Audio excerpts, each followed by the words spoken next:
Welcome everybody to Talk That Talk, where we have unfiltered, uncensored, uncomfortable, let's get down conversation.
Welcome everybody to Talk That Talk. We have the unfiltered, unscripted, uncomfortable conversation about band, HBCU band culture, and more. My phone is going off right now. Give me a second. All right, so we were having technical difficulties, and the reason is because I am not in my normal area. I'm not in my normal studio, so trying to get everything together. Sorry about that. If you all didn't get the countdown and all that kind of stuff, all good. I ain't thinking about it. Also, Quan is here. We trying to get him in because he's not at the crib as normal. So let me see if I can bring him in. Hold up, right quick. Let's get this work. I think he's there. There we go. We got some kind of remnants of Quan there. So yeah, there's Quan. There we go. I forgot to do the introduction, but he came in late. That was his fault. But anyway, man, so we're going to have a very interesting show today. Some interesting and great things to talk about. But the first thing, what's going on in the band world? I know you're probably going to already say it, Quan, but, as a matter of fact, you just tell me. What's going on in the band world right now for you, brother? Mardi Gras season. Say, bro, the intro music loud. Is it still loud? Appreciate it. All right. It was. I think you turned it down just now, but it's better now. All right. But I mean, we just had the last weekend's Battle of the Band. Being honest, I didn't see any of the videos yet, so I can't comment on that. But for me, I mean, we're just getting ready for Mardi Gras season for Galveston. Unfortunately, not New Orleans, but outside of that, my focus is auditions and concert season, and getting this professional development at TMA. So the one thing I do want to say is it's pretty phony that you did not watch the battle, because I want to talk about it, but I can't talk about it because you didn't watch it. So I just want to call you trash right now in front of everybody that's watching. You phony because you didn't watch it. I'm going to talk about it. So first of all, I do want to say congratulations and give congratulations and a shout out to Tennessee State for their Grammy win. So shout out to them. Super dope that they were able to do that. I think another performance that I saw this past week, I think it was Southern. I think Southern had some performance this past weekend at some game. I forgot what the name of the game was called, but they had a performance. Celebration Bowl. Who? It was like a all-star battle. It was like a celebration bowl type thing. Got you. And then the other thing is, and obviously the elephant in the room, and the thing that Quan didn't watch was the All-Star Battle of the Bands, which I watched a lot of the performances. I don't think I saw everybody perform, but I saw most of the performances. So I did watch, obviously, Norfolk, A&T, Tennessee State. I watched a little bit of South Carolina State. I didn't watch all of South Carolina State. Alabama State. Alabama State, and I think that was it. So that was all the performances that I saw. Now I will say this, and I know a lot of people are giving their judgments and their critiques and everything. I'm gonna be very honest in saying that I don't think that Norfolk was the best performance out there. But I will say they sounded great. But top to bottom, I don't give Norfolk the best performance. Just show wise. I'm gonna be honest. I give it to A&T. I think A&T had the complete performance for me, from top to bottom. And then I would go toss up second between Tennessee State and Norfolk. I will say that next year when they play Tennessee State, that's going to be a very, very interesting game. I can't wait to watch that. That one for me is going to be very interesting. I can't wait to see it. But I definitely will say that I gave the nod, the head nod to A&T. I did hear that Anita Baker, because we clips on Instagram. That did sound great. Yeah, they played the song that Norfolk be playing. It was Sweet Love. Sweet Love. There we go. They played Sweet Love. And she gave him a shout out too. Yeah. And right now there's a lot going on in the internet world about that whole situation. What I will say is this: Norfolk played the heck out of Sweet Love, and we've been playing it for I don't know how long. We don't own the rights to Sweet Love. So, with that being said, I still think that we the Sweet Love Kings. But Anita Baker is the one that gave them the shout out, and they the ones who played it at the Battle of the Band. So, hey, it is what it is. We can't hate on that. But definitely, that was just me. That was my personal opinion. I just gave the nod to A&T, and then I would definitely say between Tennessee State and Norfolk State. It kind of goes into the topics for tonight, so I don't want to get there too quickly. But what I do want to say is, Quan, you need to go watch the battles, man, so that we can converse about it. Because definitely, it's very interesting to watch. And dancers. And I want to basically say it. I liked Alabama's dancers, and it was Alabama, and then I like A&T's dancers. But if Portia can make it on tonight, Let's recall it. I'm not at home, so I don't have my record joint. But when Portia gets on tonight, if she's able to make it on tonight, I definitely want to give a shout out to the Silks. The Silks definitely did their thing. And I've been watching the Silks for a lot of years. Yeah. But there are, and she said it on multiple occasions, there are some things about the Silks that they have added to the line that I necessarily, haven't been privy to.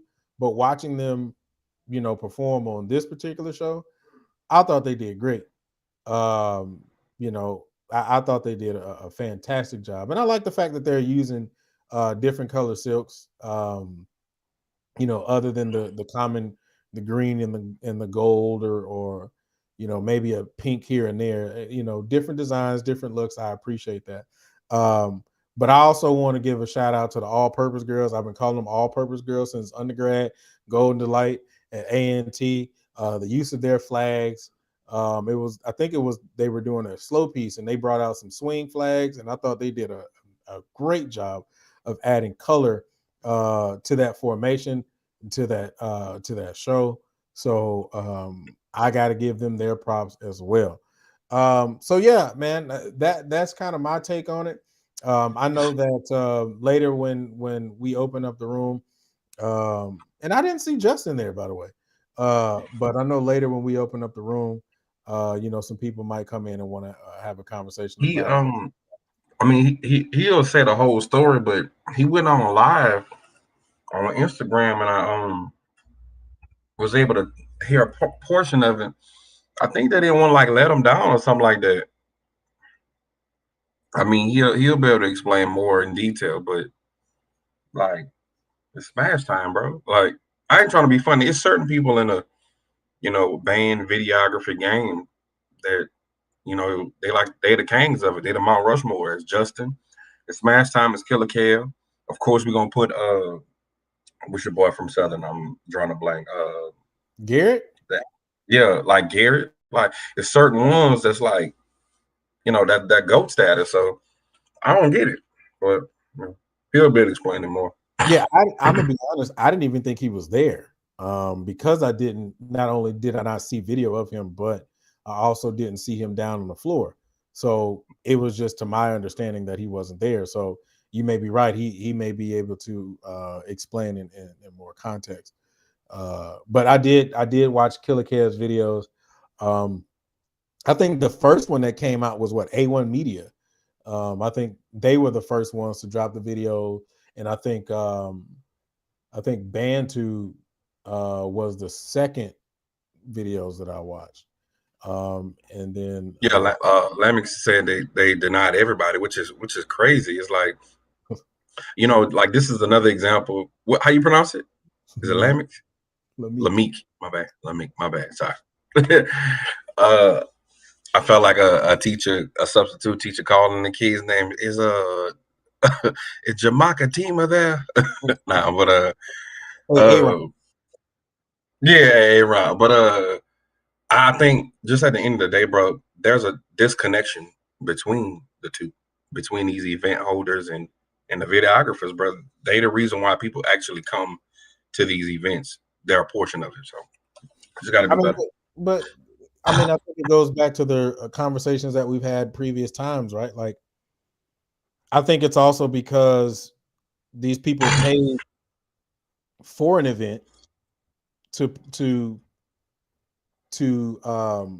come to an event live, but then you have a sector of people who can get the event free. So I think that may have been part of the situation. I don't know, but they probably were trying to control the situation, specifically for the fact that they might not want people to be getting this content for free when you were supposed to pay a ticket if you wanted to be there. That's just my personal opinion. I don't know if that's true. No, and I agree. But here's the craziest thing about it: when you looked at some of those videos, man, it didn't have a lot of people there. So it's kind of like if you put on, when it comes to an inaugural event, bro, it's kind of like say the drug game or pharmaceutical game. You got to give a person a strong hit to be like, I want to go there next year. Because if you quote unquote are taking the place of Honda, then for the first year Honda was incepted. Honda was exciting. I don't think they pushed it enough for this event to truly be a success like they want it to be, being honest. Well, first of all, I don't deny that. But I think the other thing about it is, let's be fair. Let's just keep it a buck, right? Either A, people are probably at this time burned out from marching band. That could be a possibility.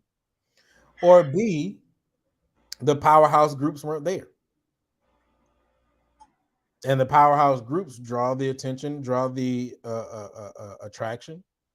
You know, if you don't have the Southerns, the Jacksons, I don't know who else we can put in that category because, I mean, I ain't trying to be funny, but I don't know a lot of people who are driving from, Mississippi to see Alcorn, like that. Not trying to be funny, just being real. If you don't have one of the top two on there for the big ticket name, that might not garner a lot of people. And then I can also agree with Malik and what he said. Atlanta might have been tired of banning. They've been banning it since Honda, and that's been a long time. Yeah. So that can be a major possibility too. I mean, we don't know, but what I do know is, just like you said, when I looked at the videos and I looked in the crowd, them seats is pretty empty. And from a business perspective, one of my biggest questions is, as a former promoter, with all those seats not being filled, did they take a hit? Like, did they take a hit? Did they break even? Because that's something that you also want to look at too. I mean, they paying these bands out to participate, and in most cases, like Doc said when he was on the show, that's a drop in the bucket. Depending on what your turnout is. So that's another question that you can ask from a promoter standpoint and a business standpoint. So there's just many questions that could be asked about, this battle. For what I was able to see, I don't know how it ran and how great it ran and how clearly it ran. But what I can definitely say is, every program had a good showing. I don't think anybody did a terrible job. I don't think that it was horrible or anything like that. So just wanted to put that out there. I mean, honestly, I didn't see any trash programs. Now, if I'm not mistaken, too, there were some high school programs that performed, but I didn't see the videos of the high school programs. So, I was curious about seeing that. From what I was hearing, the high school programs did some good things too. But I didn't get a chance to see. No, so yeah, shout out to I believe it's called Stevenson High School out there, MLK. Shout out to I don't think they perform, but shout out to Chuck School because he needs to be highlighted. But from the high school perspective, but my question for you, bro, you don't think it's timing? Like, we're in February now. Like, it's you feel what I'm saying? It's like, no, I don't think it's timing. And I'm gonna tell you why I don't think it's timing. I don't think it's timing because the funny thing is, on my Facebook feed, one of the things that popped up on my Facebook feed was a picture with some of my chapter brothers when PV performed at Honda, when we took PV to Honda. It was during the same time. So, I don't think timing was a thing. I really believe that some of the things that we discussed earlier, between the possibility of Atlanta being burnt out, or maybe just people just burnt out of marching band, or here's a shot in the dark here, because it wasn't a crank up fest, because it was field shows. People might not be wanting to get into field shows. People probably just want to see people sitting in the stands and cranking it up. I don't know, but we do know that what a lot of people that gym battle that they had, like, I guess 2 weeks ago. Where was that? Was that Alabama or was that Atlanta too? I don't know. I think it was Atlanta. The one that was in the gym, right? But I think the it was culture. Atlanta. Yeah, it was in a basketball gym. Yeah. If but that was the first one. So I would agree. Maybe Atlanta is burned out. If you just had the HBCU culture one, and now you have this one, and then you have, I know Honda is in Alabama, but that's like next door to them. Like, that's a lot of marching band. Yeah. So somebody saying that was in Atlanta, I would be outbanned too. But I mean, I think the other part about that is you're talking about a smaller venue. And going back to what I said before, you had a heavy crank hitter. You had Jackson State there. Matter of fact, I think it was both of them. Wasn't Jackson and Southern there? Yeah. Yeah. So you have both the heavy hitters in one arena, and you do a floor show that's not necessarily equivalent. Well, it was kind of equivalent to a regular field show, but it was condensed and it was on a basketball court. But then you had the crank up session, and that's what everybody, right now, that's what everybody's gravitating to. I don't know if that's fortunately or unfortunately, but that's what everybody's gravitating to. So it can be a plethora of things, man. I mean, we really don't know. I'm inclined to reach out to the promoters or the people who put it on and not necessarily ask them whether they took a hit or not, which I don't even think that would be a bad question, but more or less,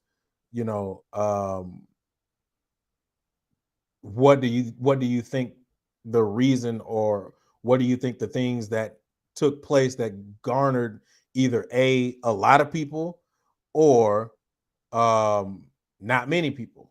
So those are questions that could be asked. So I think there's room for all of those questions to be asked. So I think I might do that. So yeah, we'll look into having that conversation after we get from out San Antonio. That's where we are, people. If you didn't know, we are in San Antonio. We got a convention. He grubbing right now. I'm gonna go get some chicken after this though. So yeah. You say what? From where? You already know. Pollo Asada, bro. Oh.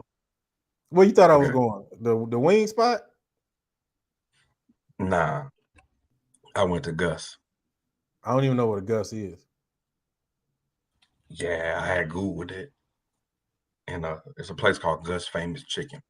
Is it worth calling it famous? It's good. If you got to say, I already knew what the answer was, bro. Well, I mean, I come from a family of famous frying chicken people. Right, but I'm still saying though, like if you had to say, then it wasn't worth it. Now I had to think about it because I'm comparing all the chicken in my life. But that's plus I've had chicken. But I've had Popeye's chicken from Louisiana. So exactly, that's what you're supposed to do. So if Popeye's chicken from Louisiana is here, this one is like here. So it's good. It's very seasoned, very well. Right. That's fair. Okay, so that's fair. That's absolutely fair. All right. Well, there you go. There you go. You could have just turned the camera off if you're gonna take a bite though.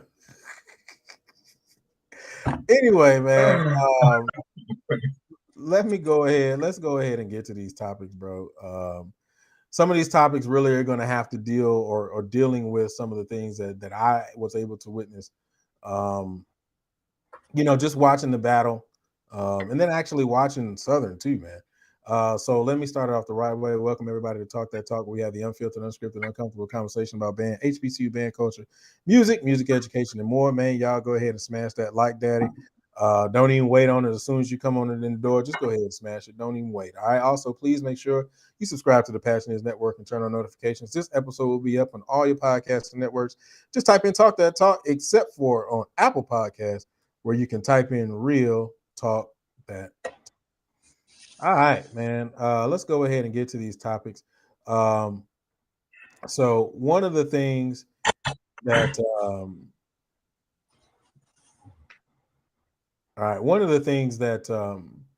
I was thinking about as I was watching these shows, and there was this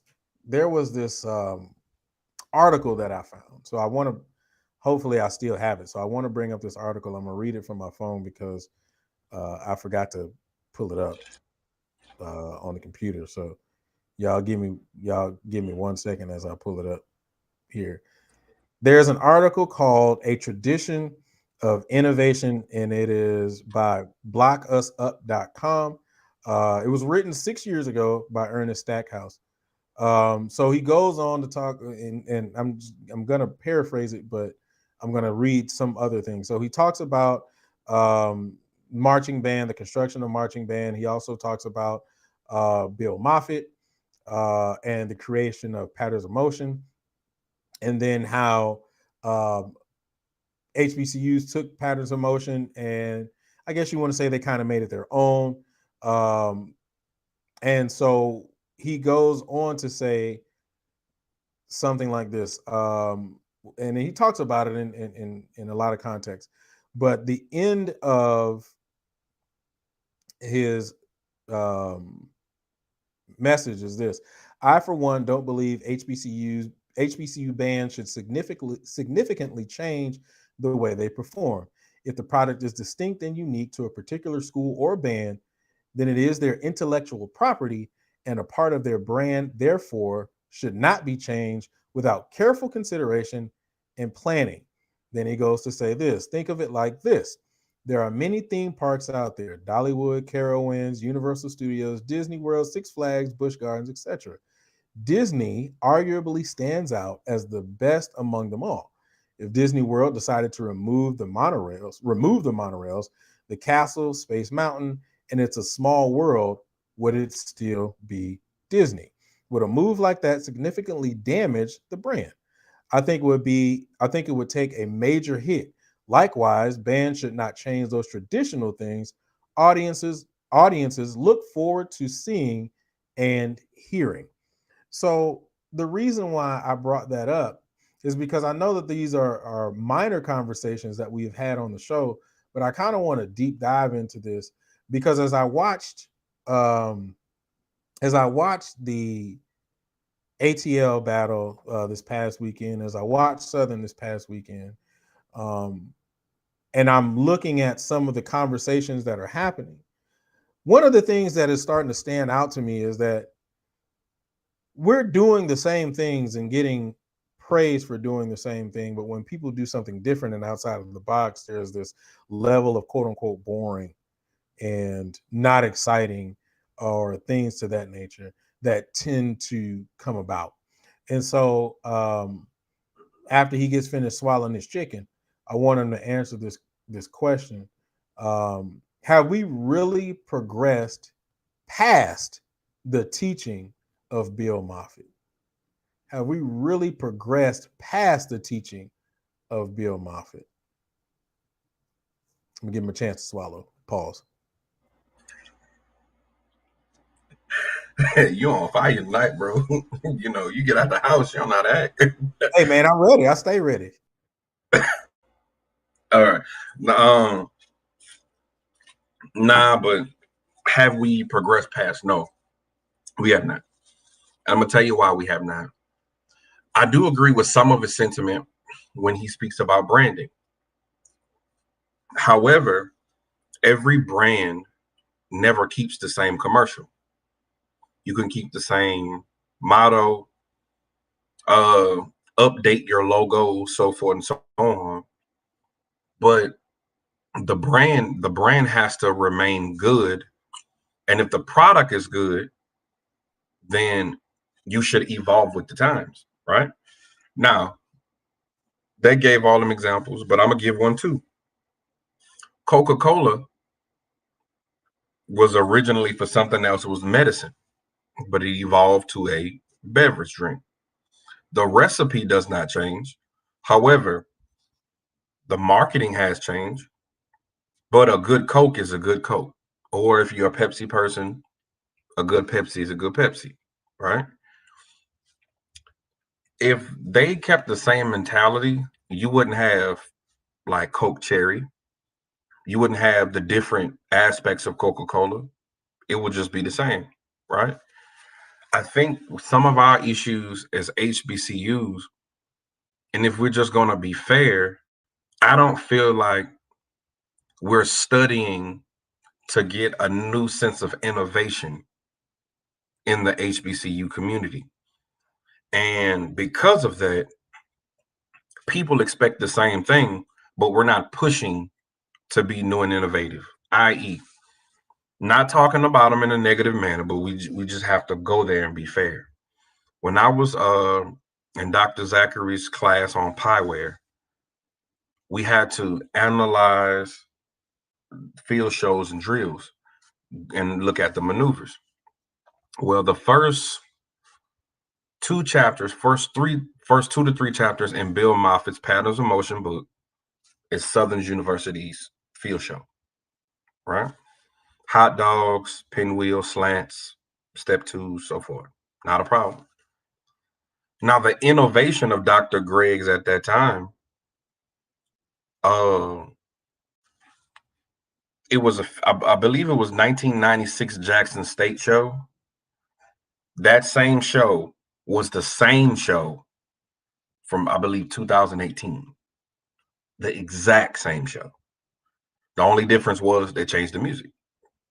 And because they have larger numbers, they had to do different maneuvers on how to get to certain formations. But outside of that, it was the same exact show. So not knocking them, but how are we evolving? The L drill, the drill when the drum major comes out from the corner, they did that this past week at the Senior Bowl, right? That was one of the same shows and interests that they did. I believe it was for a Super Bowl. Nothing different. Like when you see that show now, you know where it's gonna go. You know they're gonna come down, they're gonna do their slants, they're gonna have that first group, they're gonna, kneel down, they're gonna turn. If you're a band director or a band head or followers of bands, you know where they're gonna go. How is that evolving? But on the flip side, we give crap to A&T for evolving overall. I think honestly, bro, I think people we really don't want to be creative anymore. And if we evolve, if someone says that we did evolve past Bill Moffitt, then there's another person, his name is Dan Ryder. We stopped at him. So did we evolve? No. Did we progress? No. So if we, in your opinion, if we didn't evolve and evolve, then what is this new evolution in which people speak of? I don't know. And I think I can't even say there's certain things that we've evolved. Because if you really look at bands, pick 5 bands for me real quick. And I can tell you out of those 5 bands, who's still doing the same Bill Moffitt patterns in motion, kaleidoscope, drilling, and then the other band, they may be doing a picturesque drills. But that's really about it, bro. No one else really is doing things different. And I mean, you can say pick 5 bands. I can name you about 10. Yeah.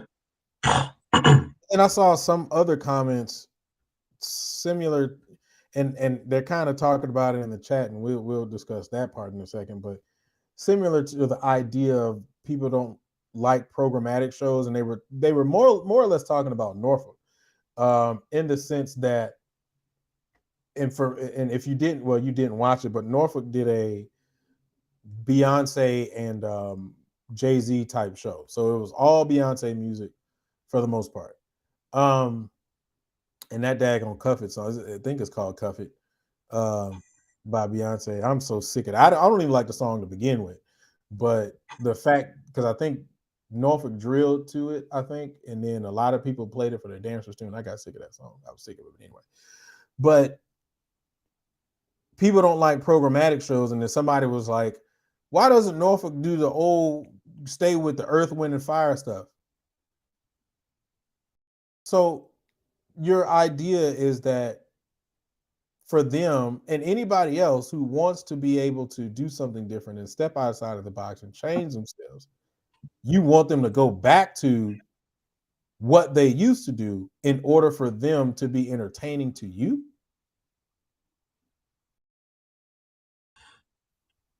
But I feel like people are cheeky because they want you to go back so that that moment can be nostalgic for them, if that makes sense.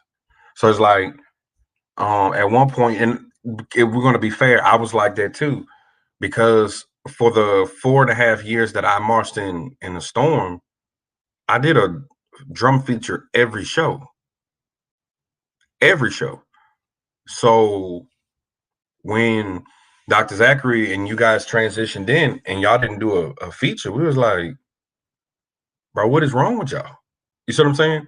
But I had to come to the conclusion that's not the same storm.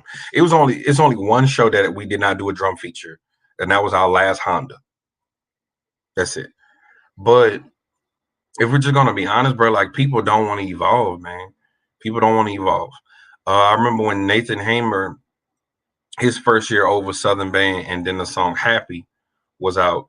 So they did the drill, they made the circle drill, and then they made the happy face, smiley face in the middle. And then Southern did a dance routine, and then they went back to drilling. I was like, dang, for them, I never seen that from Southern. And even as simple as that scene, it was something big for them at that time, in my opinion. But people really don't want to evolve, bro. But people don't study enough to evolve either.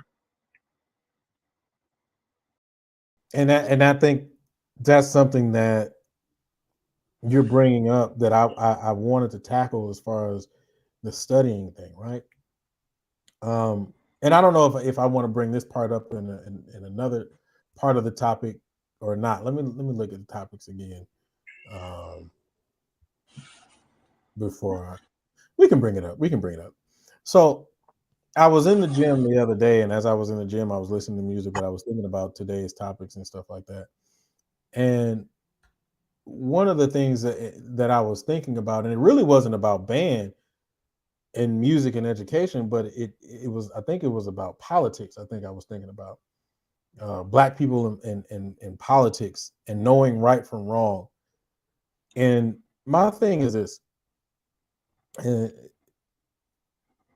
I feel like people know the right things, but they settle to be considered part of the culture. So, case in point, there are many directors that you can sit down and have a conversation with and converse with, and they're like, yeah, I prefer this, that, and the third. I think band should be this, that, and the third. But then you go and just listen to their product or you listen to their program, and there's no evidence of the conversations in which they've had with you. I think band directors and a lot of people are competent and they are well aware. I just think people, because they want to be in the conversation and be connected to the culture, they relinquish what they know is right in order to be able to conform with the masses. What do you think about that? And that's just my thoughts. I mean, but what do you think? I mean, I think it has some validity, but I think what you're saying has validity, but I don't know. For me, whatever you stand on as a director, die on that sword too. That's me. If you feel like I'm going to arrange like this, then I'm going to arrange like this. I mean, that's just what it is. If you're going to do this type of shows, then die on that sword, because at the end of the day, unfortunately, we are public figures as band directors, and alumni voices matter. Like, we could say it don't, it does. Should it reign supreme over your job? No, I don't think so. But we understand that alumni equals dollars. So you have to be politically correct enough to please yourself, to know what's right, as well as appease your alumni to a degree, as long as it's not outside of what you feel like you should be doing as a director. That's why I feel like that portion of Drumline, that's the most truest portion of that movie, what Dr. Lee was going through, trying to appease the alumni, the president, or provost, or whomever that was, and the students, while keeping his musical integrity intact. So I think what you're saying is real, but for me, if you're gonna stand on it, stand on it. I think some of those people, some of those directors that have those double-sided or double-mouthed conversations, they do it for the likes and clicks and be in conversation. But after that is over, those are the same people that turn their back on you too when you do something that they don't like either. So Okay. All right.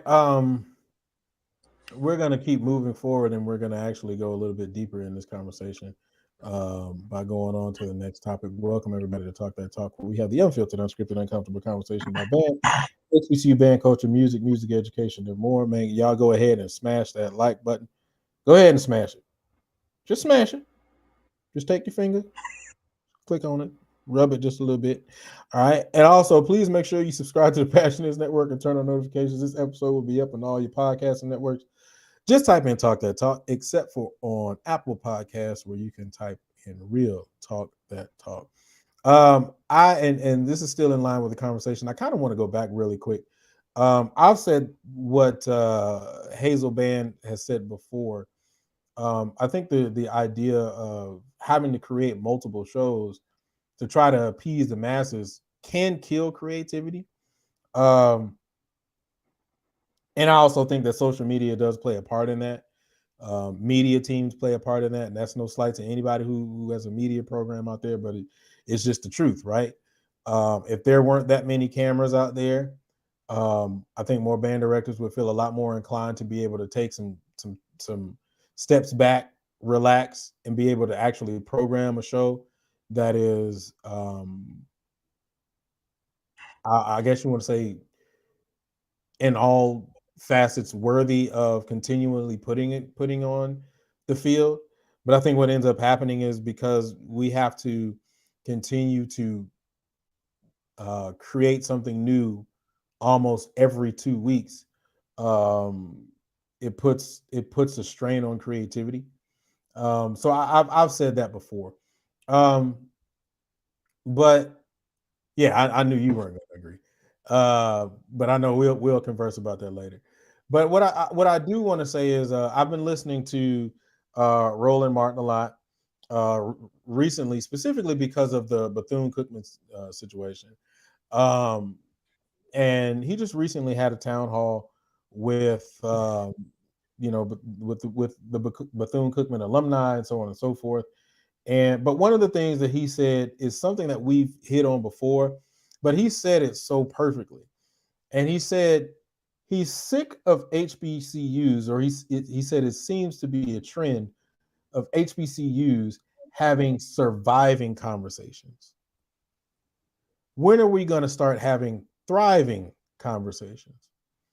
And so I bring that up because I feel like a lot of the times when things aren't changing, when we're still doing the same things over and over, and they're still doing the same drills, it's always because we don't have X, Y, and Z, X, Y, and Z, X, Y, and Z.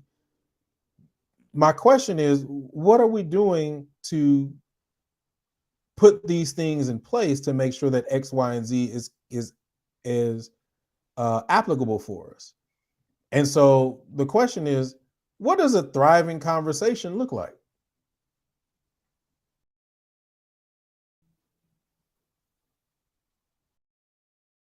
that's for me.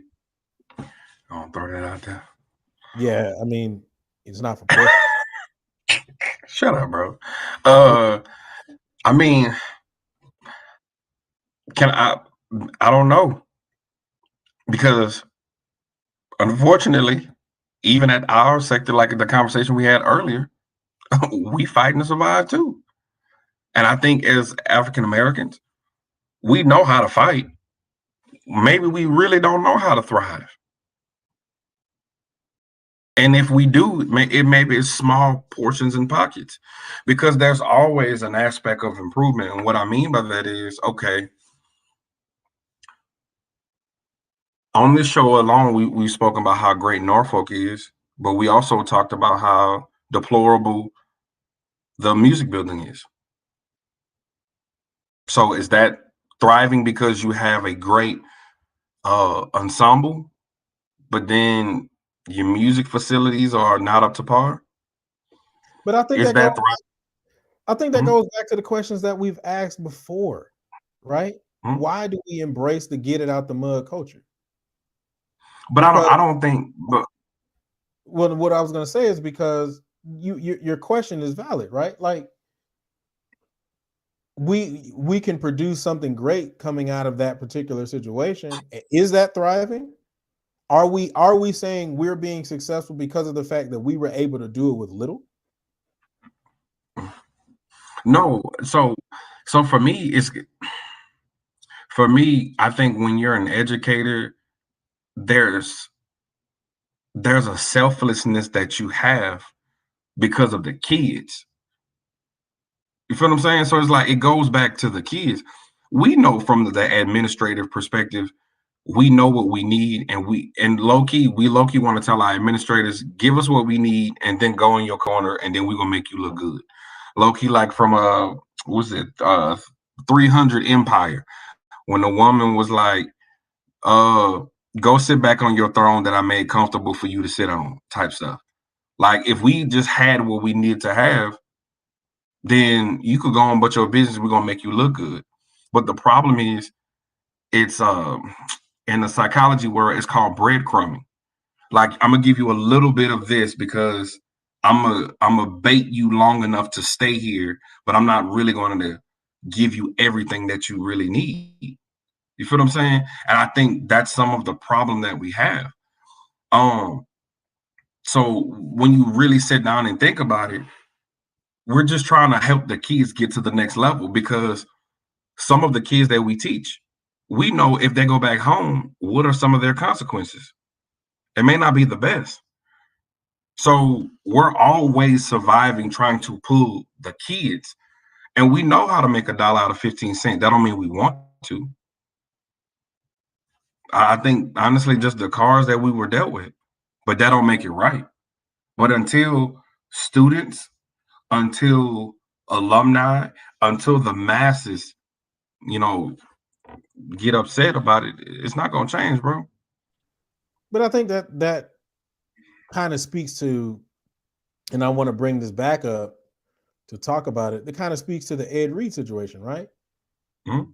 Like Bethune, apparently, per alumni, which I've been watching, per alumni, it's been like, well, it's been this way, but it wasn't brought out until Ed Reed got in front of a camera and made it a huge thing. And once he made it a huge thing, then all of a sudden, well, the university don't want to look bad, so now they jumping on it, trying to make things happen.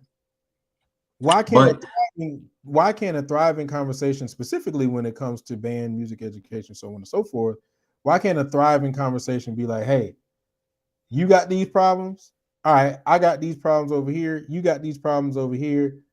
Let's band together and, make it known, make it public, build something together in which would work for all universities or all historically Black colleges and universities.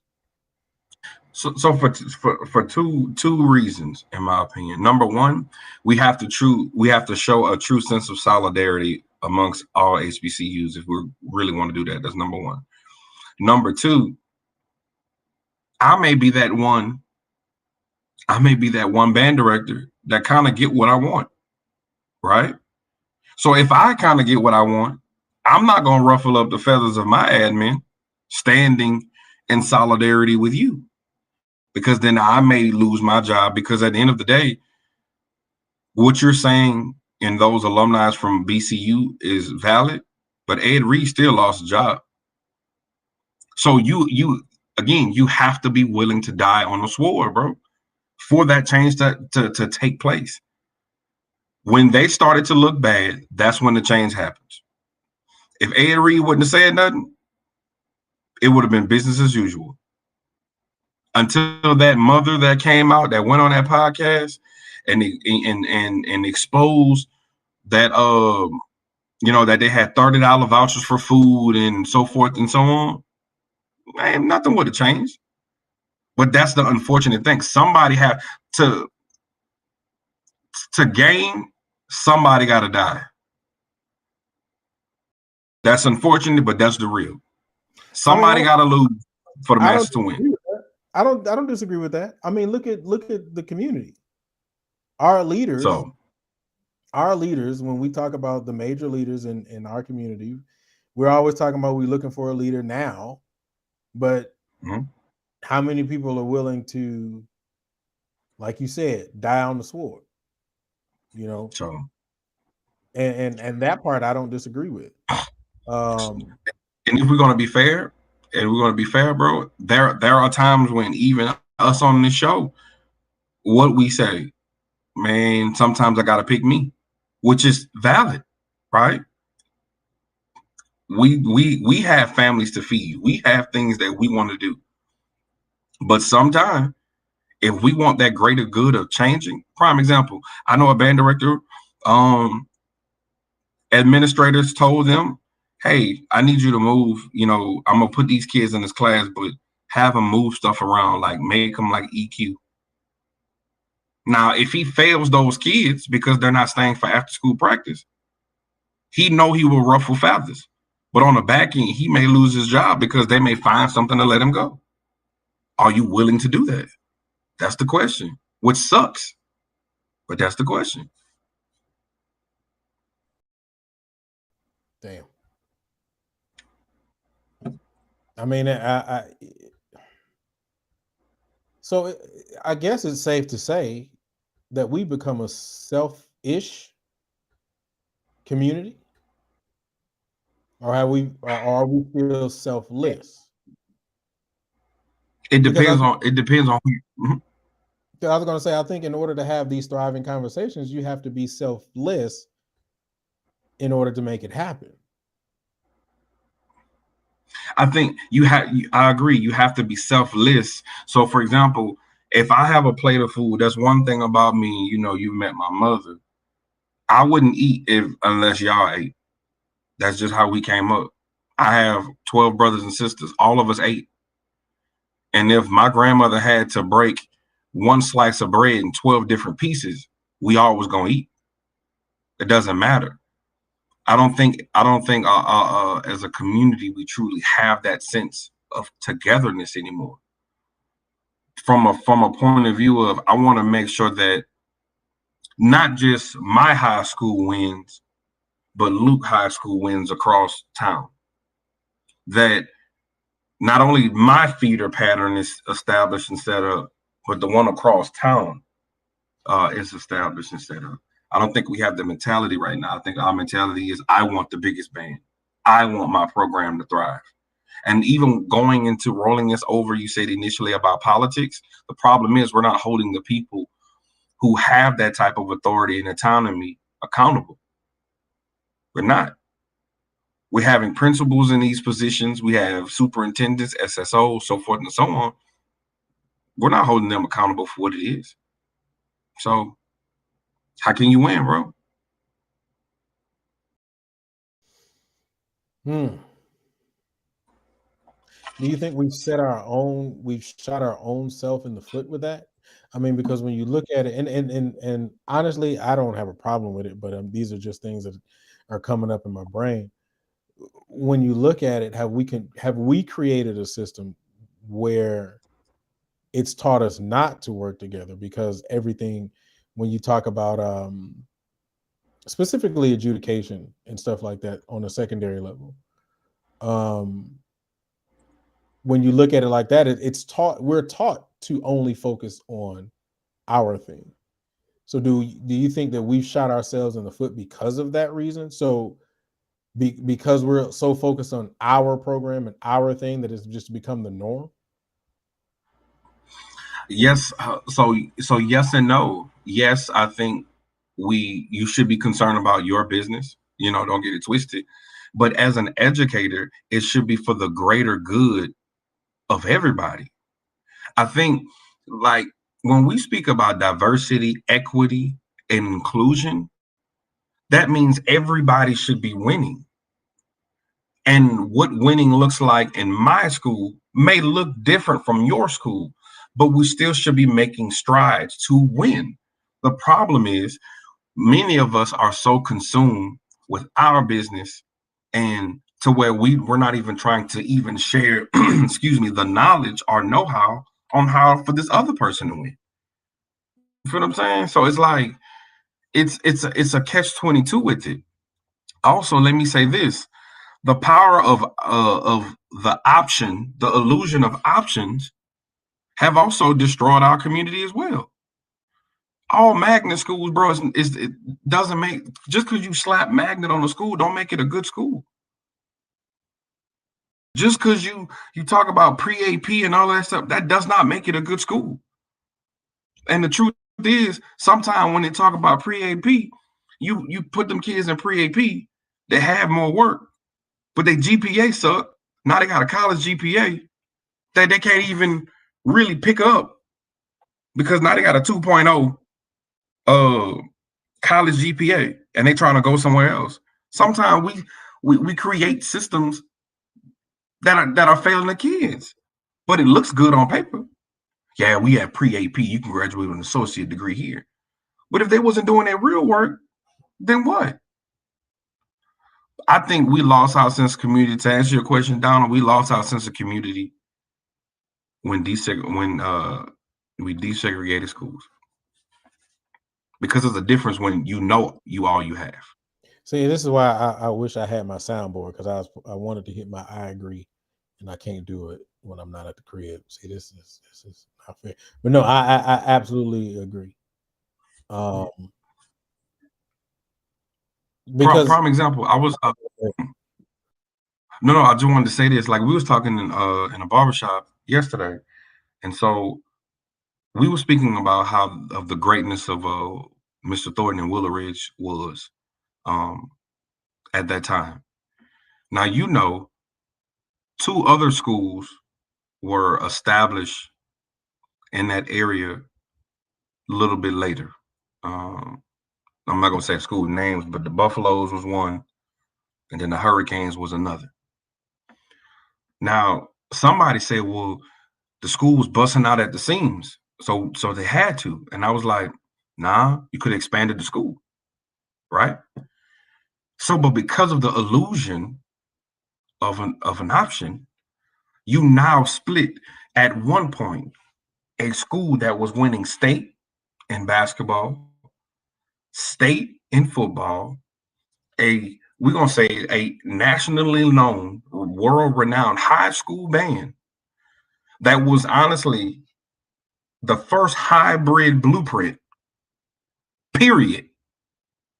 You can say, I agree. The hybrid blueprint that was doing it at such a high level to where people still recognize that school even 20 years later.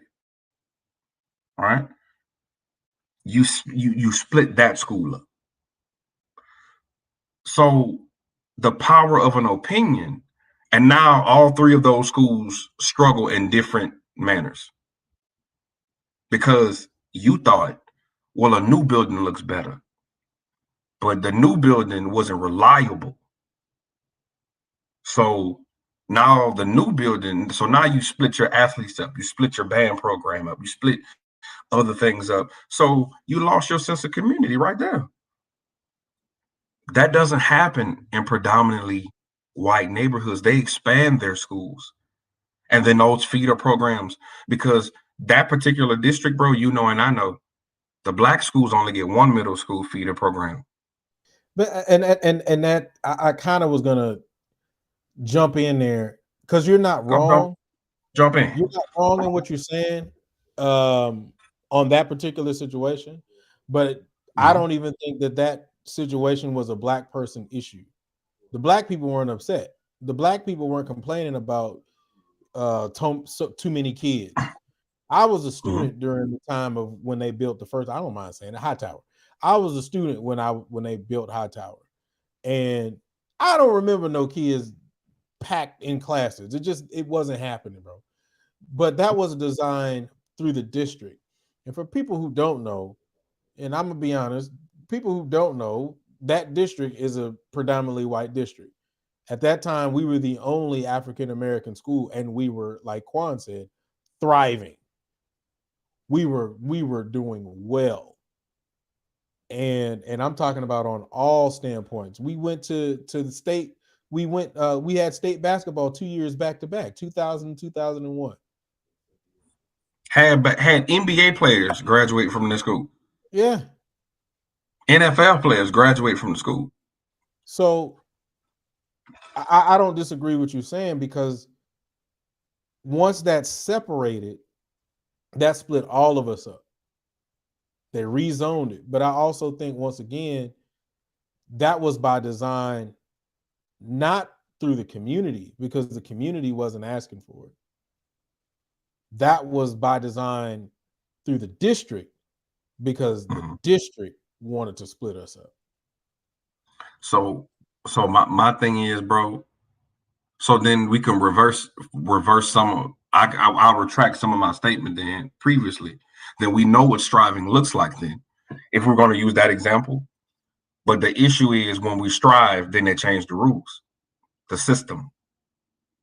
So us as African Americans, Hispanics, Latinos, whatever, when you see them changing the system, then what we do, then that's still our responsibility. Because if somebody would have went to that school board and been like, say, bro, nah, we're gonna keep the ridge, then that's what it's gonna be.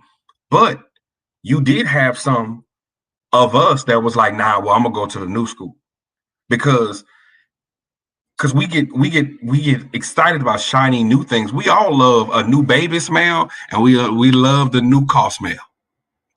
You know, when you hold that new baby up and you smell, come on, bro, you got 6 of them. Nah, but it's just the whole point. 6 kids, bro. I got half that. Don't you put that on Ricky Bobby? But no, but it's just the fact, bro. At the end of the day, that we have to start looking at the system. And I'm looking at the comments and said parents did fight. Apparently, we didn't win. And I will because say those. Go ahead. No, you finish your thought. No, because at this point, at one point when the situation had took place, those 2 schools were in the same building. One was on one floor, one was on the other. So what's the purpose of it? So I will say this. There were parents who did fight, but like you said, there were also parents who were like, ooh, shiny, I want to go to the new thing. And I'm not going to disagree with you. Now, I will say this, being very, very transparent. There were a lot of black kids who were at Hightower at the time. But and I guess at the time, obviously they wanted to, quote unquote, make it look fair. So there were some non-black kids there too, a lot of them. But a lot of kids were taken out of the school system from Willow Ridge to Hightower. The black kids, and bust over there. They rezoned everything. And a common example of that, for all of you guys who are watching, if you all don't know Willow Ridge, it's cool. Well, you will. But go watch Willow Ridge 1999, and then go watch Willow Ridge. I'm talking about the band. Willow Ridge 1999, and then go watch Willow Ridge 2001, and see the difference in the band as far as the size is concerned. My freshman year, we were about 280 people. My freshman year. By my senior year, and this is after the school was built, we were down to about, I believe it was about 180, 190, somewhere around there. Large in consideration of what everybody sees today. But the truth of the matter is, we lost a bunch of kids, and those kids weren't just like aimlessly walking around the school. That kids weren't quitting. If you were a part of the Mighty Eagle Band during my time, you weren't just up and quitting. That just wasn't happening. You were the most popular thing on the campus. I mean, it just keep it real. Besides the basketball team winning back-to-back titles state titles, you were one of the most popular entities on the campus. So you weren't just up and quitting band. So it happens. It happens, and I don't disagree with what you were saying. I just wish that, and I hope for conversations amongst band directors and music educators. And I'm not even saying that they're not happening. I'm saying that I would like to see those conversations happening more in the forefront. These thriving conversations where we're talking about what can we do, or what is going to be done, or what things are we going to be putting in place to make changes, to do something different, even from the marching band aspect. Like, what would it be? What harm would it be? And I'm not even going to say the normal groups, right? Because we'll throw the Southerns and we'll throw the Jacksons out there, right? But what harm would it be if, let's just say, I don't know, give me a school, Alabama Alabama. A&M. Okay, and you said A&M. I mean, you said state. I say Alabama A&M. But what would it be if those two programs made a decision to just completely get away from patterns of motion and say, all right, let's invest in UDB, and let's also look at different variations of drill types, and let's do something different just right here in the state of Alabama, and let's change the visual culture of the marching band. What would that look? So they're going to be hated. They're going to be talked about like dogs, right? Until they're consistent in themselves, and then they do that thing at a high level. But you know and I know, and let's just be sincere. It's only 1 or 2 bands that can honestly do that and not be talked about. You know and I know that. If Southern did it and if Jackson did it, nobody would say nothing. Even, we're going to be honest, I'll put Texas Southern in that group now. If those 3 bands would do it. I don't think we're ready to put them in that group yet. Not just yet. The reason why I say because of the person that's in the seat. Okay, well, yeah. That's why. But not being ugly, if UAPB did it, people would be like, oh, whatever. People dismiss it. Right. And matter of fact, yeah, it's just UAPB. But matter of fact, I would maybe say FAM. FAM has the cachet to do it. Bethune-Cookman, they don't care what nobody say. They historically, yeah, they do. FAM would do it, and people would just be like, "Oh, it's just FAM." It's expected. I'll put it this way. Let me put it to you in a different way. Mm-hmm. The show that A&T did this past week, and even the show that A&T did for the National Battle of the Bands. If Jackson did that show, would it either one of those shows? If Jackson did either one of those shows, would it be looked at as one of the greatest shows they ever did? Yes. Yes. Just people gonna have people gonna have you're gonna have half people that's gonna have a fit, then you're gonna have another half of people that's gonna say they've revolutionized another aspect of band. Yes. Guaranteed.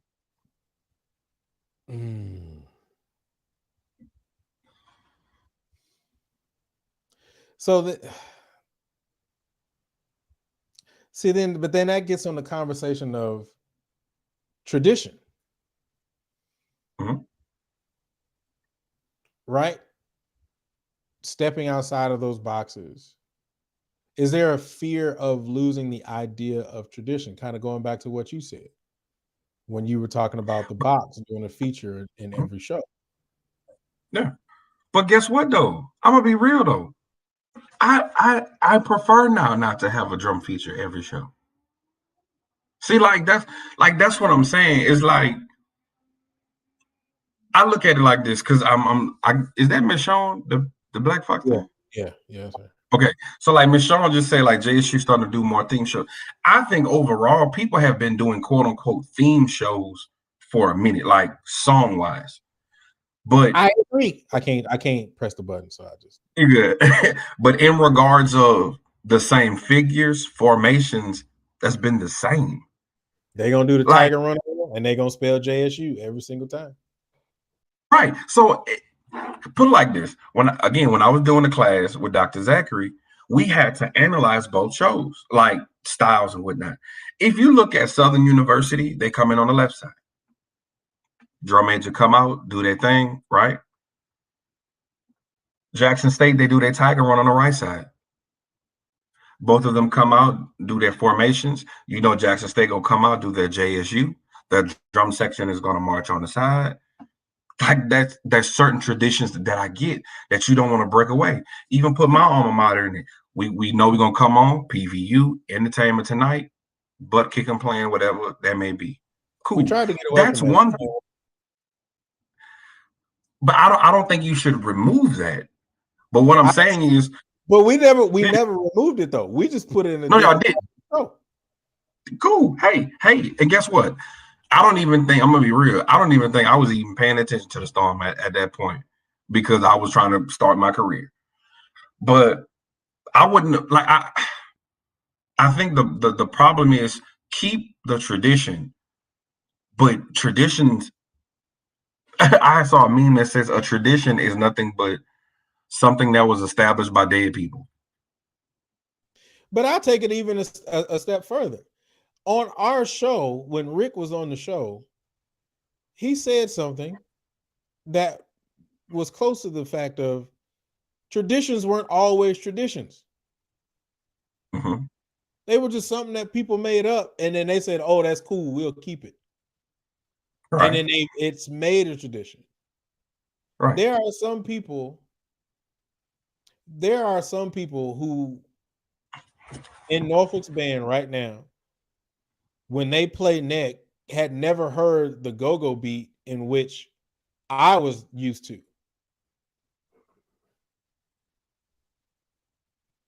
It's like now, Norfolk this year has been doing shows and they didn't put Message in it. Message before the dance routine is a quote unquote tradition. But if you go back a couple of years. Explain what Message is, bro, because you're talking to Quan.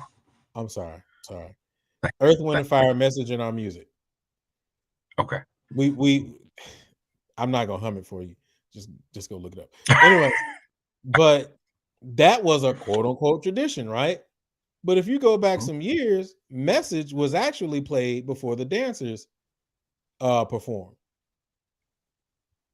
So I think I side a lot with Rick on what he said when traditions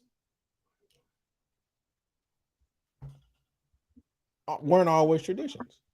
So if that's the case, then why are we so afraid to give up certain things for the growth of our programs? So here's the thing, though. I think with anything that you're about to alter, it must be at a gradual release effect. You know, and I know anytime that you're taking over something, you got this math, and if it's well established. I'm not talking about if you're coming to a situation where you got like 17 band directors that was on the seat, and then you come and you doing you. I'm not saying that.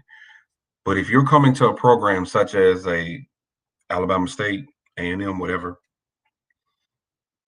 that first, kind of like what you said, yeah, for the first 100 days, you were trying to figure out what's the traditions at PV. What are traditions that stick? Okay, cool. Swamp is a, is a,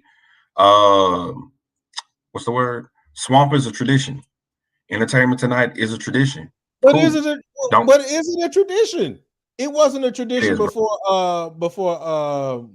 Sam wrote it. Nah, but it wasn't. But here's the thing, though. But watch this, though. Here's the thing. It was so historical that they didn't. That's the first rap song that the Storm played. Period. We talking about 9-5. So the first time you played a rap song and then they rocked with it, and they've been playing it ever since. I don't think you should remove it. Also, let's be honest. There's a tradition that I had in the Storm that they don't have now. We used to do PV chants every year, starting from 2003 to 2009. That was a tradition. I don't think we do that anymore. But we didn't do it for over 15 years. Swamp was over 15 years, bro. That's like, if you don't, like, what other bands play Swamp?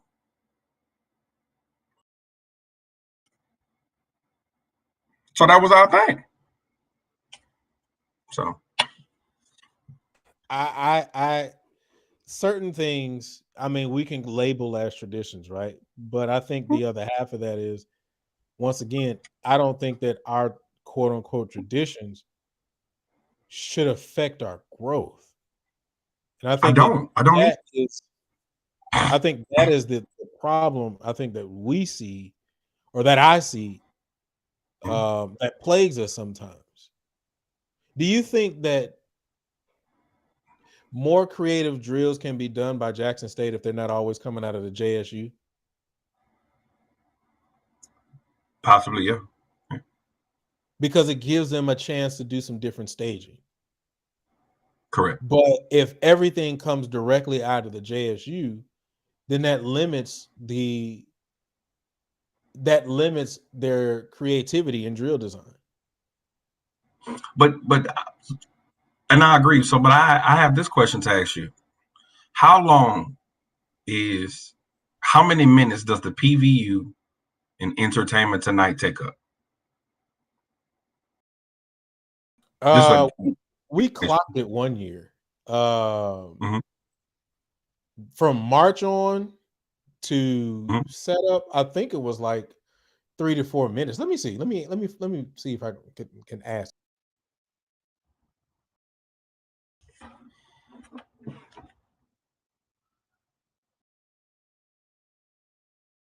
So while we on pause, y'all, we just going. I'm gonna put this plug in. If you would like to donate to the Marching Pride of Sunnyside, for our endeavors for Worthing to Washington, Brother Luke is going to show you how you can donate to our cause. We're trying to get our students to go to Washington, D.C. to march in the National 4th of July Parade, and whatever monetary donation that you would like to give, we would love that blessing. So while he's coming back on, he's going to show the commercial later in the day. So bless you and God keep you. Don't be lying. I never said that I was going to show down. Matter of fact, I didn't forget to play it, but because we had them technical difficulties at the top of the show, I didn't know if it was going to play. So that's why I didn't. I think we what? No, I was just saying, back to the show. That was a commercial. Come on. Yeah, okay, back to the show. But no, I think the conversation was about 1 minute. Okay. I personally believe it's a little longer, but he says it was about 1 minute. So okay, so let's go with it. Let's just say 1 minute and 30 seconds, right? So how long is your show? The show's not 10 minutes, correct? Is it 10 minutes or is it like 9-ish? No, it's cut down. I think it's like 8. Okay. So if it's let's just say 8 minutes, right? So that's 7 minutes you have left. We know that the march off is going to be about another minute. So you got 6 minutes. Let's not mention, and I get you have your dance feature. So I understand why you can't have a drum feature. You dig what I'm saying? However, if we look at it all, I think certain schools, such as Prairie View, can have more creativity because they don't want to stay in tradition. Does that make sense? Like, they have 6 minutes to do what they want. With JSU, okay, just say if that JSU, the Tiger Run is 1 minute, they got to march off, they do their JSU rock, every now and then, that's another minute. But they do that almost every show. Like, those 3 things are almost done every show. Like it, right. So, but some of those things for them are interchangeable. But also, you can be more creative on your drill too. That's all I'm saying. Like, you can be creative. You have a 5-minute window to be more creative too, and so it's all how your team comes together, including the students, to be like, how can we make this particular JSU band completely different from years previous without losing what we know. You got 6 minutes. Go ahead and go. Like, and brainstorms. And then I know early in the show we said to create 2-3 shows. In my opinion, I would have 4 ideas in the year of a show from football season. Let's see how we can incorporate these things, and why, while one is already created from Bandcamp, the other 3 needs to be in the work. That's all I'm saying. Yeah, I don't know. I think you're saying some things I agree with. Matter of fact, I don't think you're saying too many things I disagree with. I just think that, truthfully,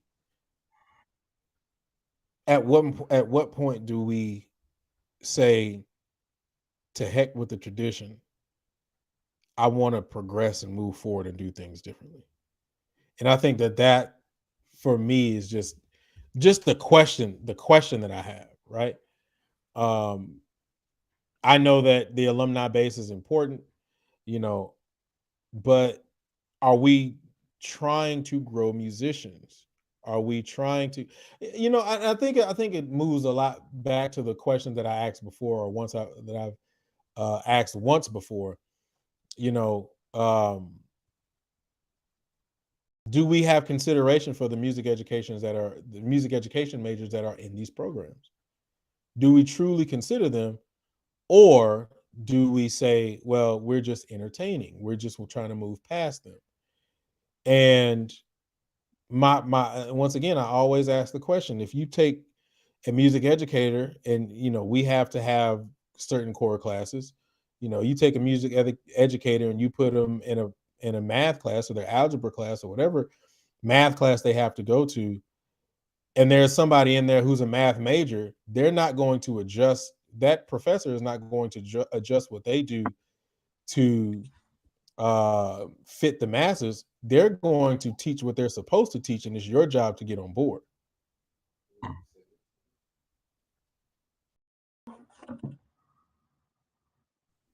So what? I was listening to. So I just think that sometimes when it comes to the marching band aspect, I think that we miss the ball sometimes, and we drop the ball on our music educators, because we don't give them a well-rounded experience that will allow them to be proficient when they leave the university. And so I think when we talk about that tradition thing, I think a lot of the times the tradition holds us back. That's just, my personal opinion. I agree, and I'll leave it with this though too. Kind of like we were saying previously, are you able to down that sword too?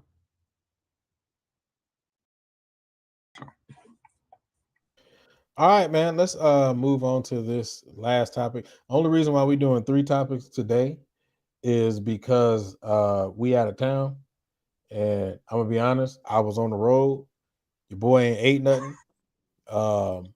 The chicken shack that I typically was planning on going on is closing literally in 8 minutes, so I ain't gonna make that.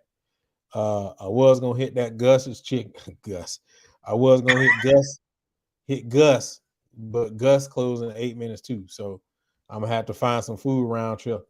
So but no, so that's why we're going with 3 topics today. I'm still gonna open the room. As a matter of fact, once I give out this topic, I'll put up the link so that you can come, or you all can come in and talk that talk with us. All right, so welcome everybody to Talk That Talk. We have the unfiltered, unscripted, uncomfortable conversation about band, HBCU band culture, music education, and more. Go ahead and smash the like daddy right now. Don't even wait on it. Just smash it as soon as you come in. Go ahead and smash it real good. Smash it real hard. No pause on that. All right. Also, please make sure you subscribe to the Passioneers Network and turn on notifications. This episode will be up on all your podcasting networks. Just type in Talk That Talk, except for on Apple Podcasts, where you can type in Real Talk That Talk. All right. So here it is. Last one. This kind of goes along with the last conversation that we were having.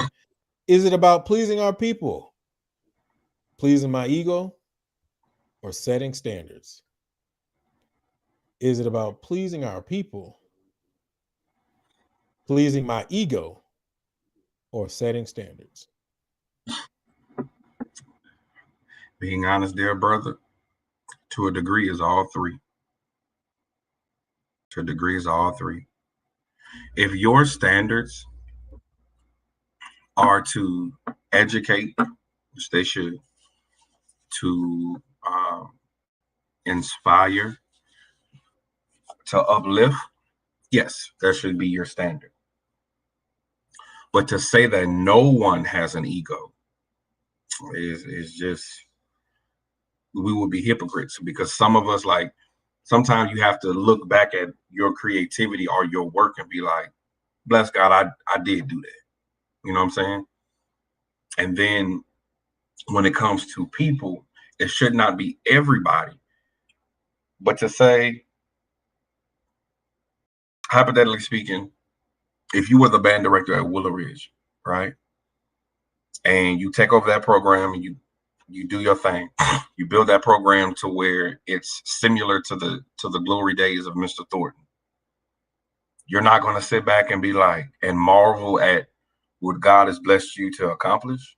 And then if that family comes back and be like, say, Luke, Mr. T will be proud. So I'm saying, like, you would be like that. So to a degree is all three. But one should not, the standards, setting the standards should not, I'm sorry, your ego and pleasing people should not supersede setting standards. So I like the example that you gave. I thought it was a really good example. I don't know, and I can only speak personally for me. When it comes to me, I'm always going to have a level of humility, so I don't think that my ego gets in the way like that. That's just how I personally operate. Right. Now, I can't speak for everybody else, but I'm only going off the example that you gave me. I would be very humbled by the idea and the fact that people recognize the work that was put in, and recognize the growth in the program and the change in the program.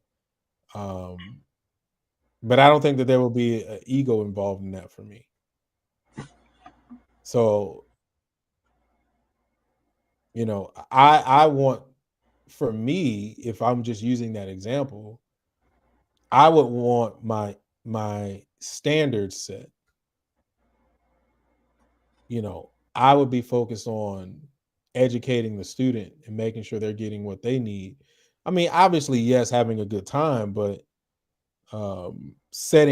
putting standards in place and meeting and exceeding those standards. So, I mean, but that's, like I said, but that's just me. I could be different. Right. So, not to go into deep psychology aspect of ed and ego, not that part, but just from the definition of ego itself, it's a person's sense of self-esteem or self-importance.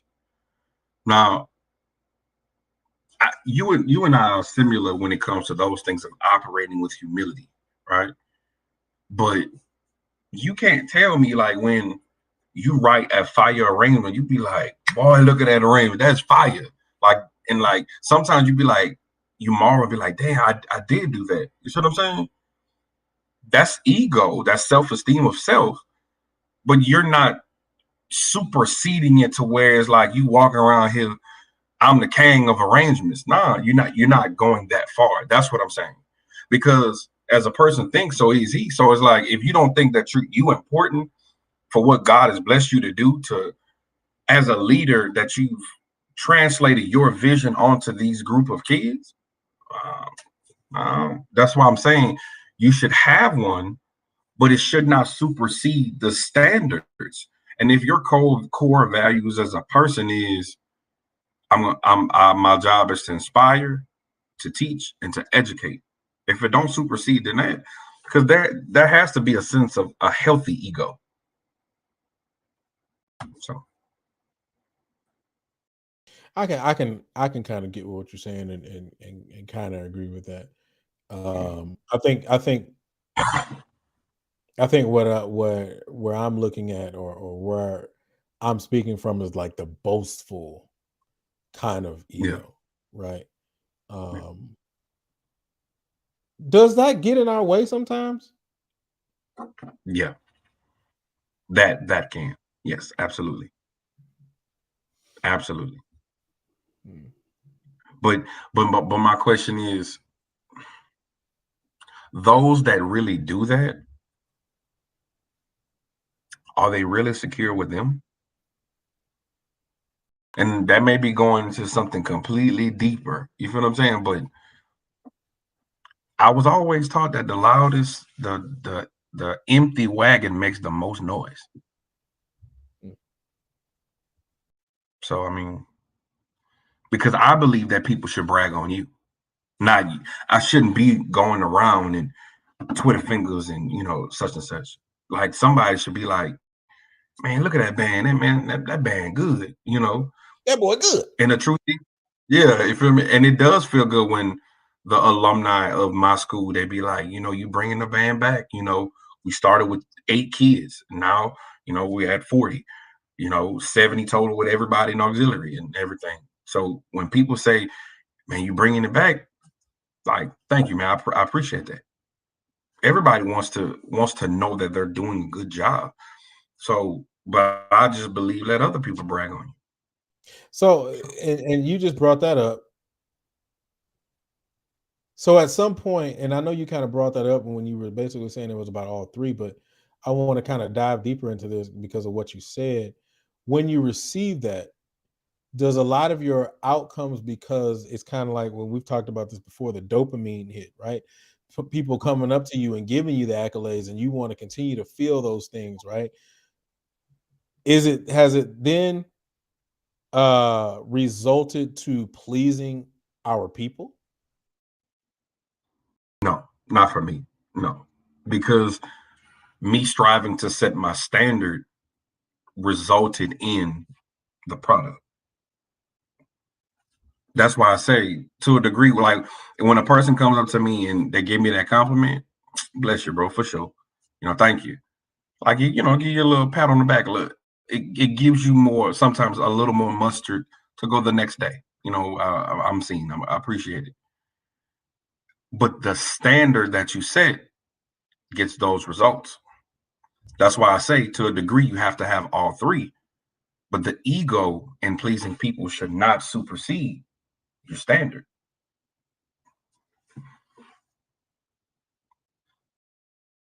Okay. All right, man. Um, this has been dope, man. I appreciate everybody for checking us out. No, I'm not shutting down just yet. We got Simon back here. Uh, I ain't called him Simon in a minute, but let's go ahead and bring him in. What's going on, Justin? What's good with y'all, man? What's up, Man, bro? ain't nothing. You supposed to be here. You ain't gonna say nothing. I'm under the weather for real. I think I might have read this weekend, but yeah, I'm gonna definitely come Yeah, you next week. sound terrible. But look, man, I wanted to touch on the back of the man situation. Reverb. Nah, you good. Yeah, go ahead. But look, basically, I it's a bunch of everything. Like, I think ATL was burnt out. I think it was pretty much the band lineup, and I also think it was promotion. And coming from somebody who promote events and do events, it was a lot of things that I just didn't agree with. You know what I'm saying? From one, how they did the promotion, which it wasn't very much if you think about it. Like, he didn't really see a lot of promotion at all. It's like they almost left it up to the bands, and they was cross wording a lot too. Like, they were like, if you've been to our last battle of the bands, pause. What last battle of the bands y'all had? Like when y'all was with Honda? Because we know what that was like, but they kept saying stuff like that in different parts of the promo. Now, Luke, I thought about something you said too about, I don't know if y'all touched on how they treated the media, but hence why I didn't even thought about going. I just came seeing Norfolk that was that Friday, and I dipped out that Saturday. I said it must be a monetary thing. You know what I'm saying? They might be trying to sell their content. And when I was doing my research, of course, I found out, and I said the portions when I seen it, all of those bands was the same bands that had the little show from Aspire. You know what I'm saying? And I was like, that make a lot of sense. And so I don't know. I didn't watch none of the shows yet. Probably won't watch it. Um, and I didn't know if that Battle of the Bands leaded up to like their big last episode or whatever. But if so, that was pretty cool how they did it. And soon I'm on a plane. The first message I got streamed the Battle of the Bands from Inspire TV. So I can understand what you're saying about they wanted to make the money out the Battle of the Bands, and by bringing certain media in, like that's taken from and people not gonna, I want to say it, want to watch it when they can watch it on YouTube. I I'm on the fence about that too because every event, well, I didn't say every event, a lot of events, even when like a lot of media, that if it's gonna sell, it's gonna sell. You know what I'm saying? If people want to watch it, want to come out to it, they won't come out to it. Now, I think it was a okay turnout, but it wasn't a good turnout back because it looked real empty in there. You know what I'm saying? On top, the show is bland. Let's not act like it was a bland show. It's like they left it up to the bands to do just everything almost in a sense. And the bands, everybody had a good show. Even I like South Carolina State show, it was pretty decent. What was their aspect of bringing the show to us? Now, another thing too, we was talking about the culture. That was the prime example of like just people want the culture but don't want to deal with the culture. You know what I'm saying? If that makes sense. That's just my 2 cents on it. And you know what I'm saying? It looked like a good event. The bands got paid, what to do. But as far as I think the turnout, I think it's a mixture of all those things between Atlanta being burnt out and I ain't even gonna say that because like you said, Luke, Honda was at that time of the year a couple of times. You know what I'm saying? So I want to know what do they think the reason why the Battle of the Bands wasn't lit versus the reason why we kind of know why it wasn't a good turnout. You know what I'm saying? First of all, let me ask you this question: did you get you using a new camera, or is it the same camera? Same one. I don't know. You just look exceptionally clearer than normal. Oh, that's probably I don't know. Probably I might have get a whole new setup of everything. So I might have get like y'all with the mics and shit. You know what I'm saying? What did you mean? And maybe you can kind of elaborate on this because I wasn't there and I don't know what happened behind the scenes. What do you mean when you said? I guess you were saying the setup was bad. I what I mean setup. I don't know. I can't revert, but I guess what I was saying. I guess my reasoning or whatever was so pretty much like they just left it up to the bands to do everything. You know what I'm saying? Like all the promotion we seen was on Instagram. You know what I'm saying? No like showing up to the schools, doing a pep rally at the school type deal. No like give the high school free tickets type deal like like a lot of other big battle bands do. No like even the Instagram reels or like the Facebook, you swipe it and you see something like that. I just think they left it upon their former selves or whoever that's the point. Y'all a new battle. What's All Star Battle of the Bands? All we know is really Honda and now HBC Culture for the big battle of the bands like Crankfest stuff like that. But like they I guess they dropped the ball in that part. The media part, what I was saying about us, I can tell the line, sure. There was like I know when an event coming, I'm very proactive about applying for credentials. It's not if I ain't prepared about nothing applying for credentials is a thing.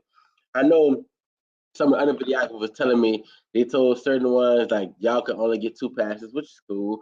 But y'all can only record 2 bands, and I'm like 2 bands, like what you want to pick between 2 bands? Then when one of them picked 2 bands, it was like you only can record one of the bands. So that's why most of all the clips you see is from like a top view. You know what I'm saying? And to that point, what I was saying, I didn't agree about earlier, Luke.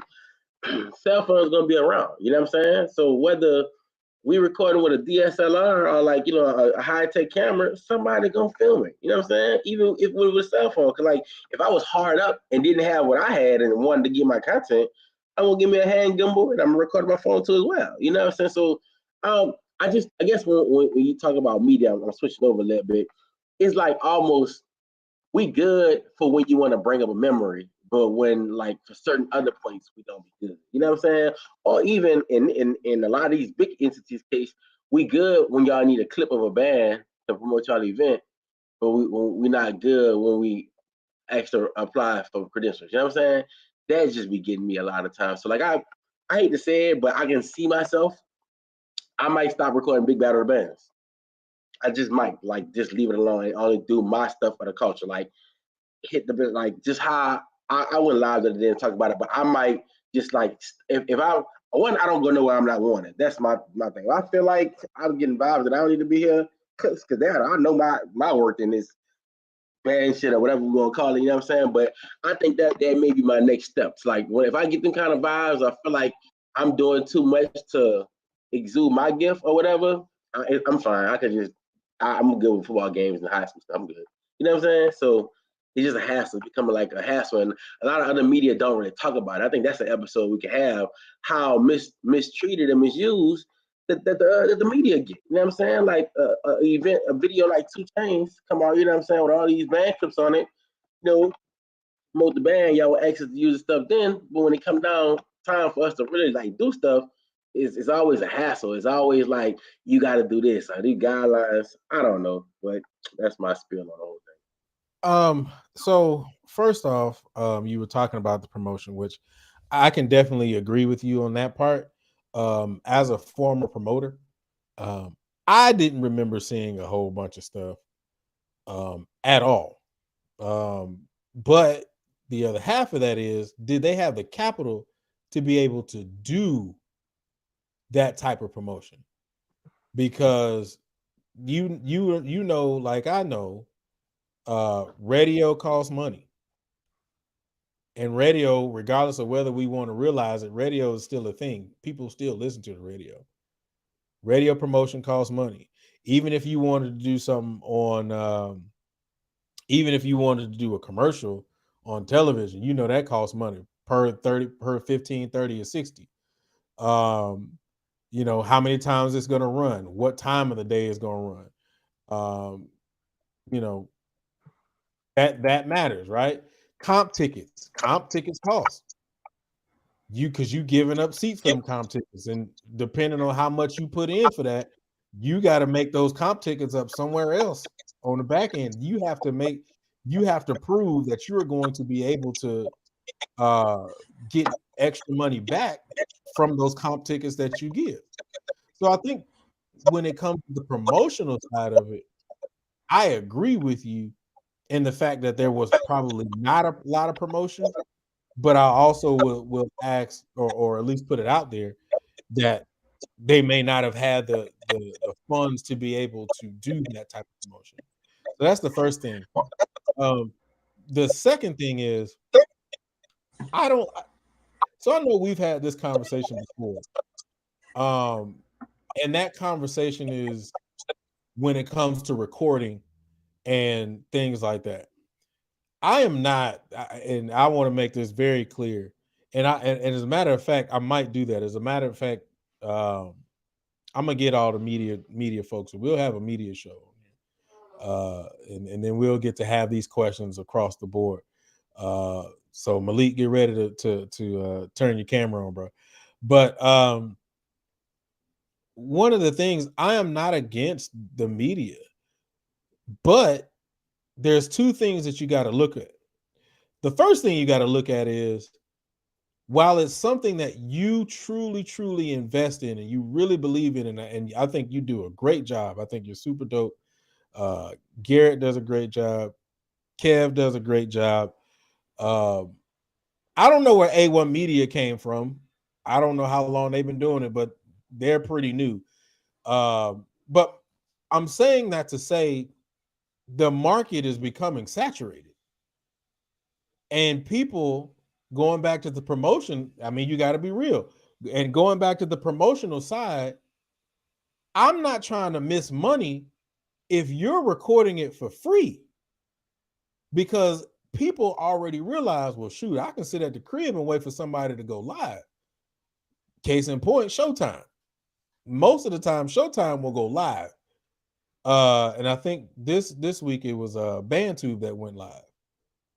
You know what I'm saying? Or was it Bandhead, BandTube, whatever?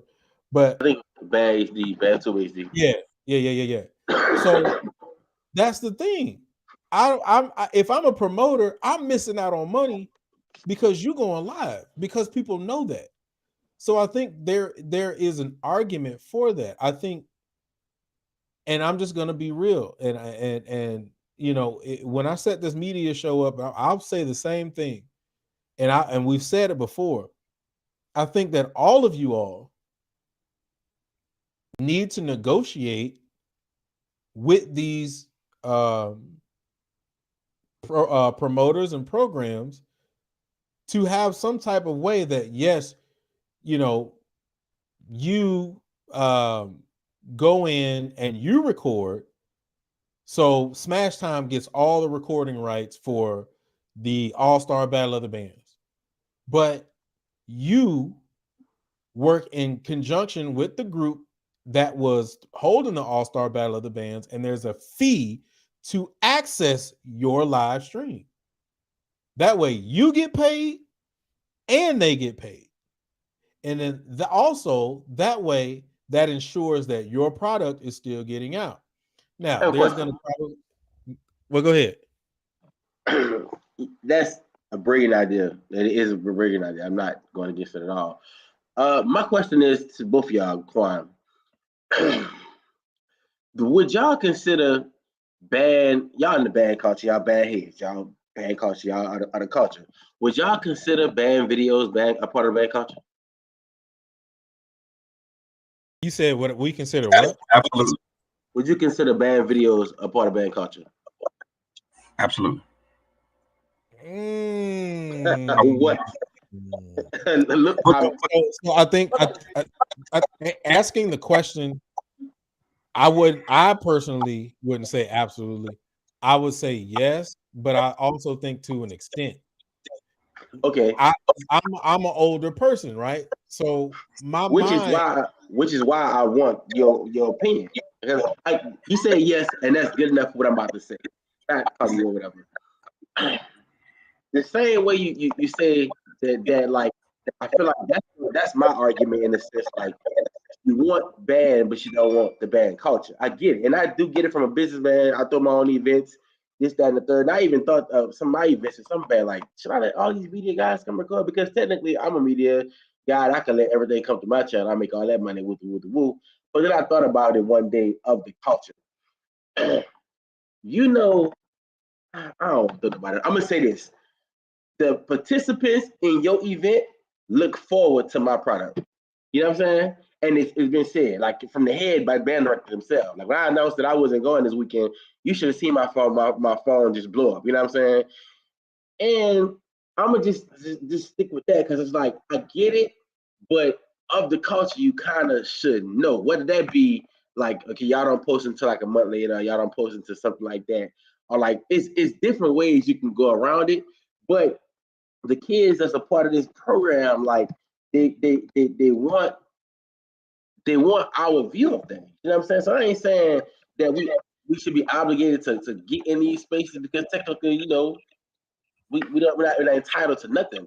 But at the same time, just don't act like we not a part of what y'all want. You know what I'm saying? Or like we don't make what y'all want go around. So like don't act like y'all trying to figure out a band that y'all want to event. Y'all ain't going on YouTube. You know what I'm saying? That's not, y'all ain't going to check them out and see what their latest thing is. You know what I'm saying? It's like, just treat us as a part of the culture. That's all I'm saying, because we definitely are. So my thing is this. So can you hear me? Mm-hmm.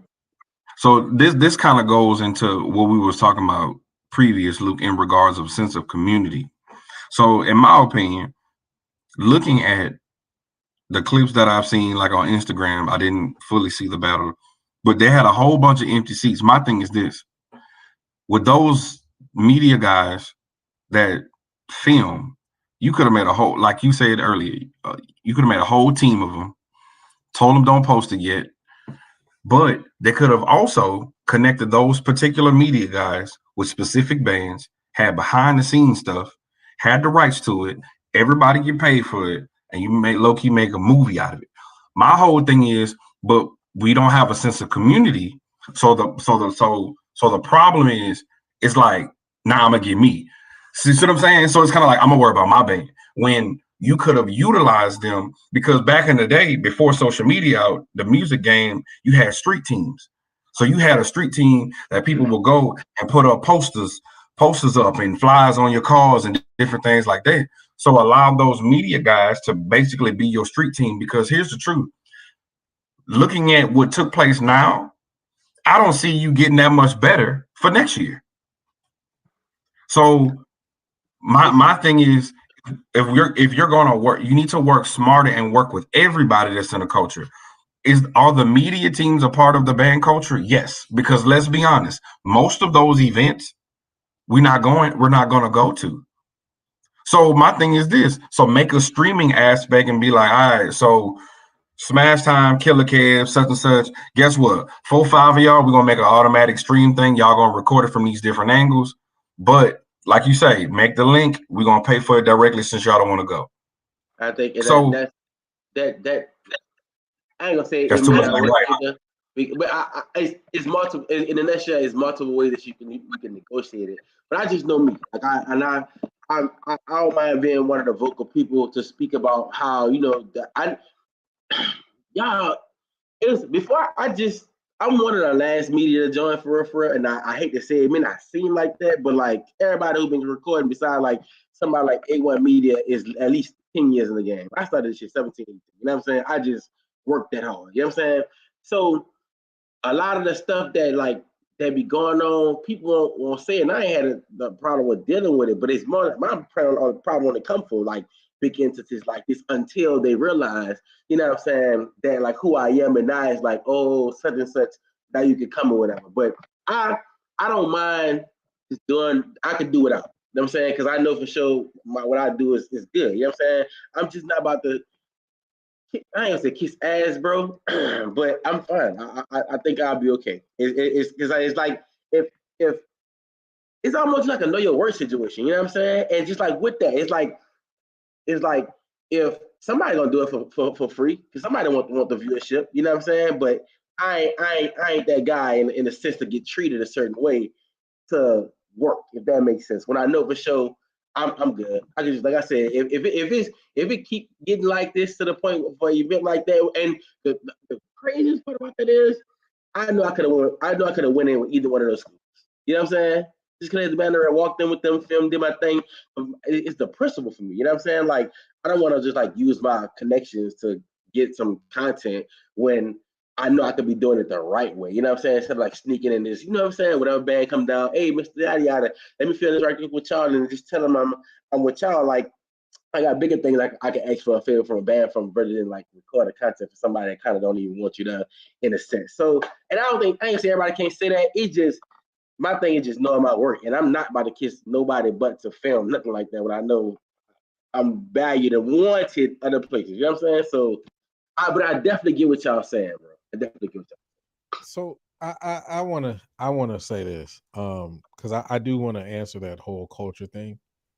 I think that the media teams are a part of this band culture.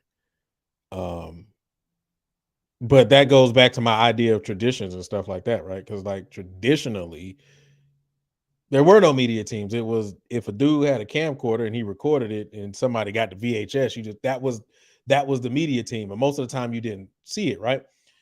But now in evolution in time, I think the problem that we're talking about and the thing that that myself and Quan are talking about is the fact that for a long amount of time, the creation of the media team and the creation of, the YouTube pages and being able to show these things was really the evolution of what was happening on the VHS tapes, which was fine because it was giving access to the shows that people weren't able to be privy to because they weren't going to go to them.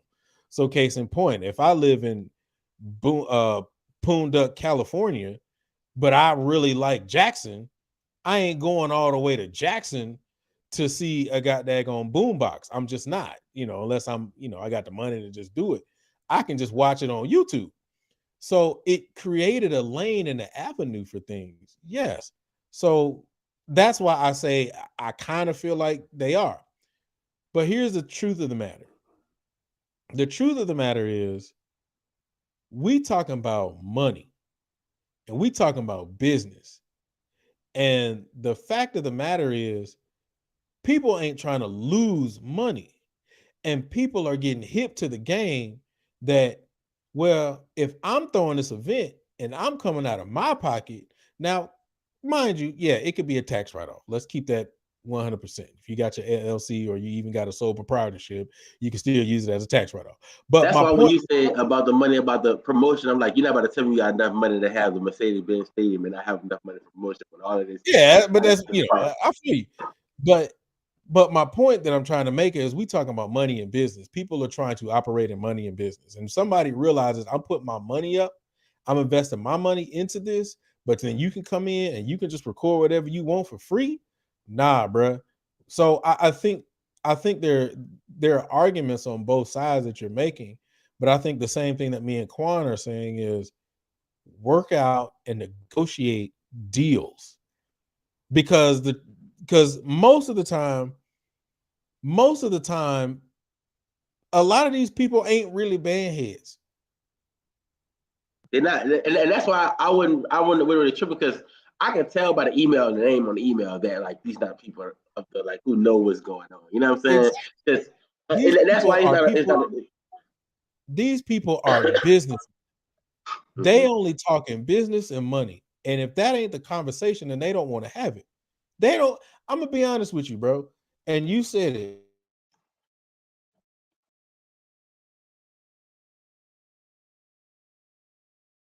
It is a hot topic right now.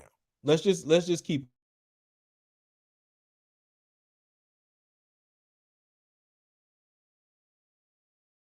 Everybody wants to be a part of it. Everybody wants to hop on that train. So everybody's trying to make their money off of it. Fine. If that's the way we want to do it, if we as a culture keep feeding into it, because we keep saying, well, we just want to go to entertain, we just want the kids to have fun. At the end of the day, just like Dr. Sanford said, they're using us at the end of the day. Fine. But if they're going to use us, make your money. Negotiate a deal with these people. They talking money. How are you going to be able to still do what you enjoy doing and you have a passion for doing, while still being able to make some bread on the back end? And I'm gonna tell you like this: when I get, because I'm gonna make this happen. I'm gonna try to reach out to everybody. So when we put this show together, I'm gonna say the same exact thing. And if y'all need me to negotiate some deals for y'all, I will negotiate these deals. I will make it happen, because I think there's a lane for everybody and everything to be able to work.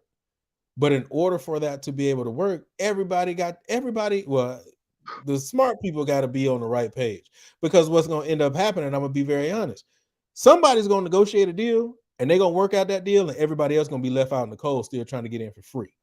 Mm-hmm. Now, the question is, who do you want to be? Do you want to be the person like, hey, man, well, I used to do this for free? Or do you want to be like, hey, check in hand as soon as the gig is over? I don't be negative Nancy on that. I kind of know how something like that would turn out, but I would like to see it. You know what I'm saying? It's not a big deal to me. You know what I'm saying? It's just a matter of like, if we was talking about the case about why, you know what I'm saying, like the turnout was, and you know what I'm saying, and like, you know, different things of that nature. But I definitely feel, you know what I'm saying, nothing's wrong with that. I've worked with major battle bands before, major events before, so that's not the hard part. You know what I'm saying? I just think it's just a matter of how sometimes people could go about it. You know what I'm saying? And a lot of times in this situation, I know they don't know better. They're just doing their job, and they're just doing something that they're not of the culture. You know what I'm saying? So it is what it is. I'm gonna say this, because I feel like, bro, you my friend. I'm gonna say this. I feel like at the end of the day, bro, that you are important to the band culture. I do agree with Ms. Sean that when it comes to band videos, good and bad, it has benefited us, because, like, you know, some people, they highlight some bands that don't sound good, they highlight that too. But in regards to you and what Smash Time Productions is, and how I've grown, damn, that boy, how you fell off? Anyway,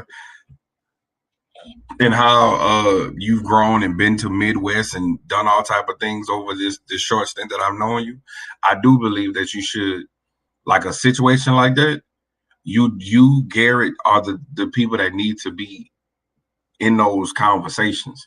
You dig what I'm saying? Because the product is the product. So that's just my thing. And that's what And when I thought about it on my plane ride home, you know what I'm saying?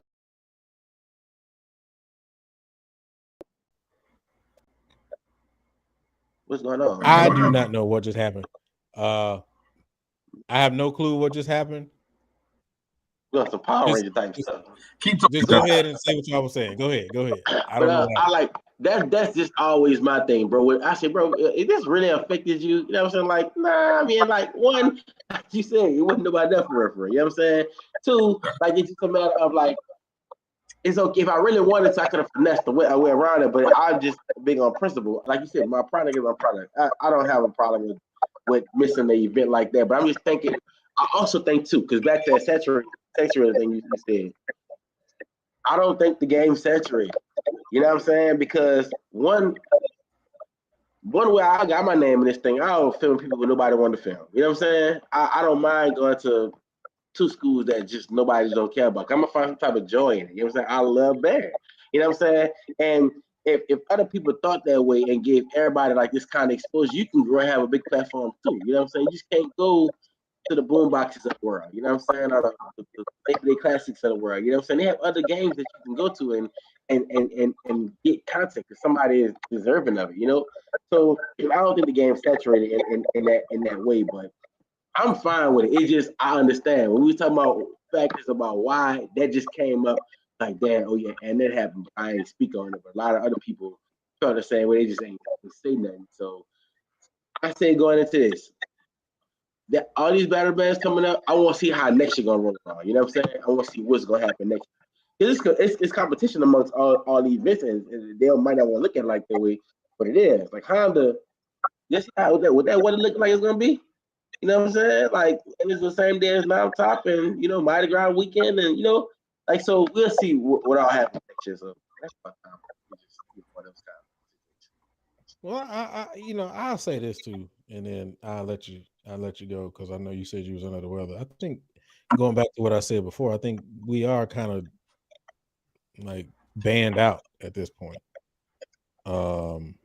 Because and I don't want to keep beating the dead horse here, but all of these things don't lead up to anything. Like, right? Like national. No, think about it. But think about it. You got National Battle of the Bands at the beginning of the year when ain't nobody really gotten themselves together. Then you have all of these performances. I mean, obviously you have your bowl games. You may have some random Battle of the Bands in the middle of the year, and then you have this battle. You had the Battle of the Bands 2 weeks ago. You got this Battle of the Bands, and now you got Honda Battle of the Bands coming up. And it leads to nowhere. It's just everybody performing for free. Well, not for free, but I mean, essentially it's for free because you get like $40,000, which is a drop in the bucket for a huge band, you know. So you get this money and then you go home. Like, we're not moving towards something. If we're gonna do that, if you're gonna have a battle, then shoot. National battle. I don't think we had this conversation before. National Battle of Bands be the prelims, right? You know, that be the joint where everybody comes at, and then somewhere in the middle of the year you have the second Battle of the Bands, and at the end of the year it's the culmination, it's the finale. What last couple of bands are left standing? Boom! So you asking for a circuit, huh? You low-key asking for a circuit, but you got to have adjudicators to say who wins. Well, we kind of started that out by saying that, but no, but I mean that means, because to me, all of these battles are leading to what? What are we getting to? What is so at some point people will be burned out, and then especially now we talking about Mardi Gras coming up.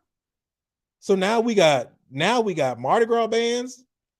We got, because you already know you hitting the street battles too. That ain't changing. I can't even hear what you're saying. I said Mardi Gras. That's the restart. You know, so we blowing the tape on that. That's what we all new ball game. So they ain't gonna get.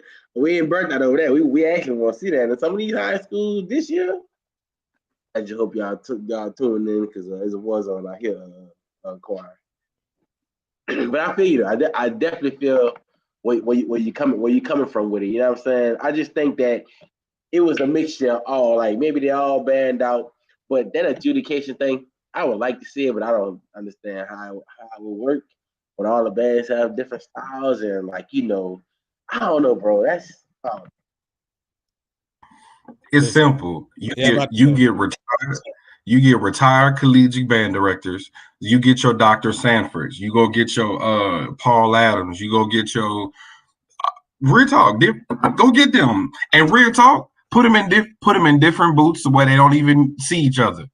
And then you have somebody that literally do the scores. Like it's doable, bro. listen. boy, and Don't then even, these bands win. hey, don't even worry about it. When I'm telling the world this now. When you see the Passion is Battle of the Bands, understand where it came from. That's all I'm gonna say. All right, man. My wife said I got to get out of here. All right, but just that's all I'm gonna say. I'm gonna put it out there. But all right, Justin, bro, put some medicine in yourself and hope you feel better, brother. And, we'll catch you next week since you won't be here down this weekend because I definitely make it next year for sure, man. Got All right. All right, bro. Mm. Man, we got to get on out of here, man. My wife told me I have to be out of here by 9:45 because I ain't ate nothing and I need to eat something. I don't know what I'm gonna eat. I'm gonna find something round chair to go eat and I'm gonna put it in my mouth. Pause. And it's gonna taste real good to me. All right. So with that being said, what? It's just crazy, bro. Just crazy. Hey, Waffle House. Malik, Waffle House. I might have to go to Waffle House. You know what I'm saying? I might have to do it. Chicken and egg scrambled with cheese, scattered, smothered, and covered. Man, I'm telling you, that's what I'm gonna have to get because I probably ain't got no other option at this point. You got your pill. You said I ain't in Atlanta, so I'm good. This San Antonio. You already know we good. Now, if it was Atlanta, it'd be different. Quan,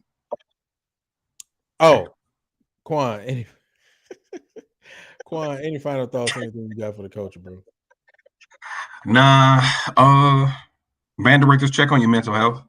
That burnout is real. Continue to set your standards. And my prayer honestly is that other band directors come together.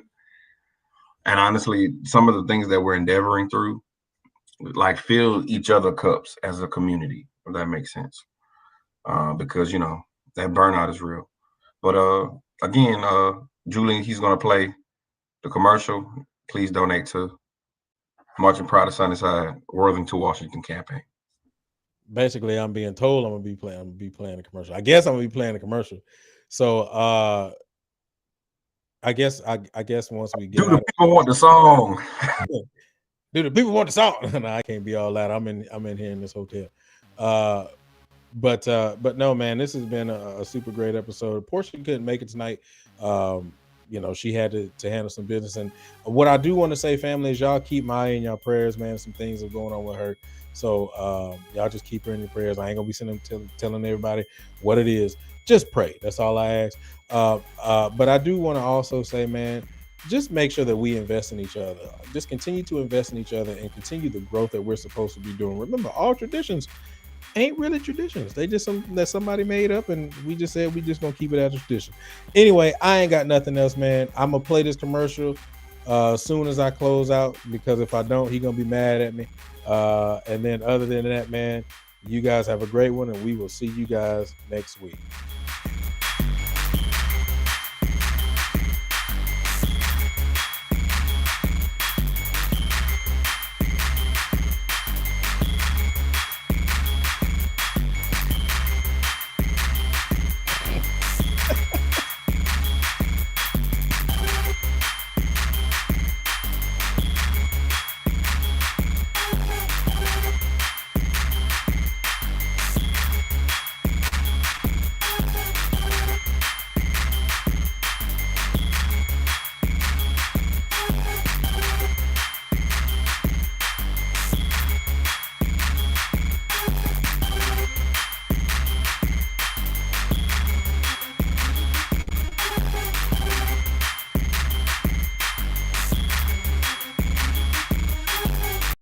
Hello, my name is Quan Mitchell. I'm the head band director at Evan E. Worthing Early College High School. We've been cordially invited to the National 4th of July Parade in Washington, D.C., July 4th, 2023. Our goal is to raise $200,000 so that we can send our students to Washington, D.C. While traveling to Washington, D.C., our students plan on attending the African American Smithsonian Institute, Howard, Hampton, and Norfolk State University.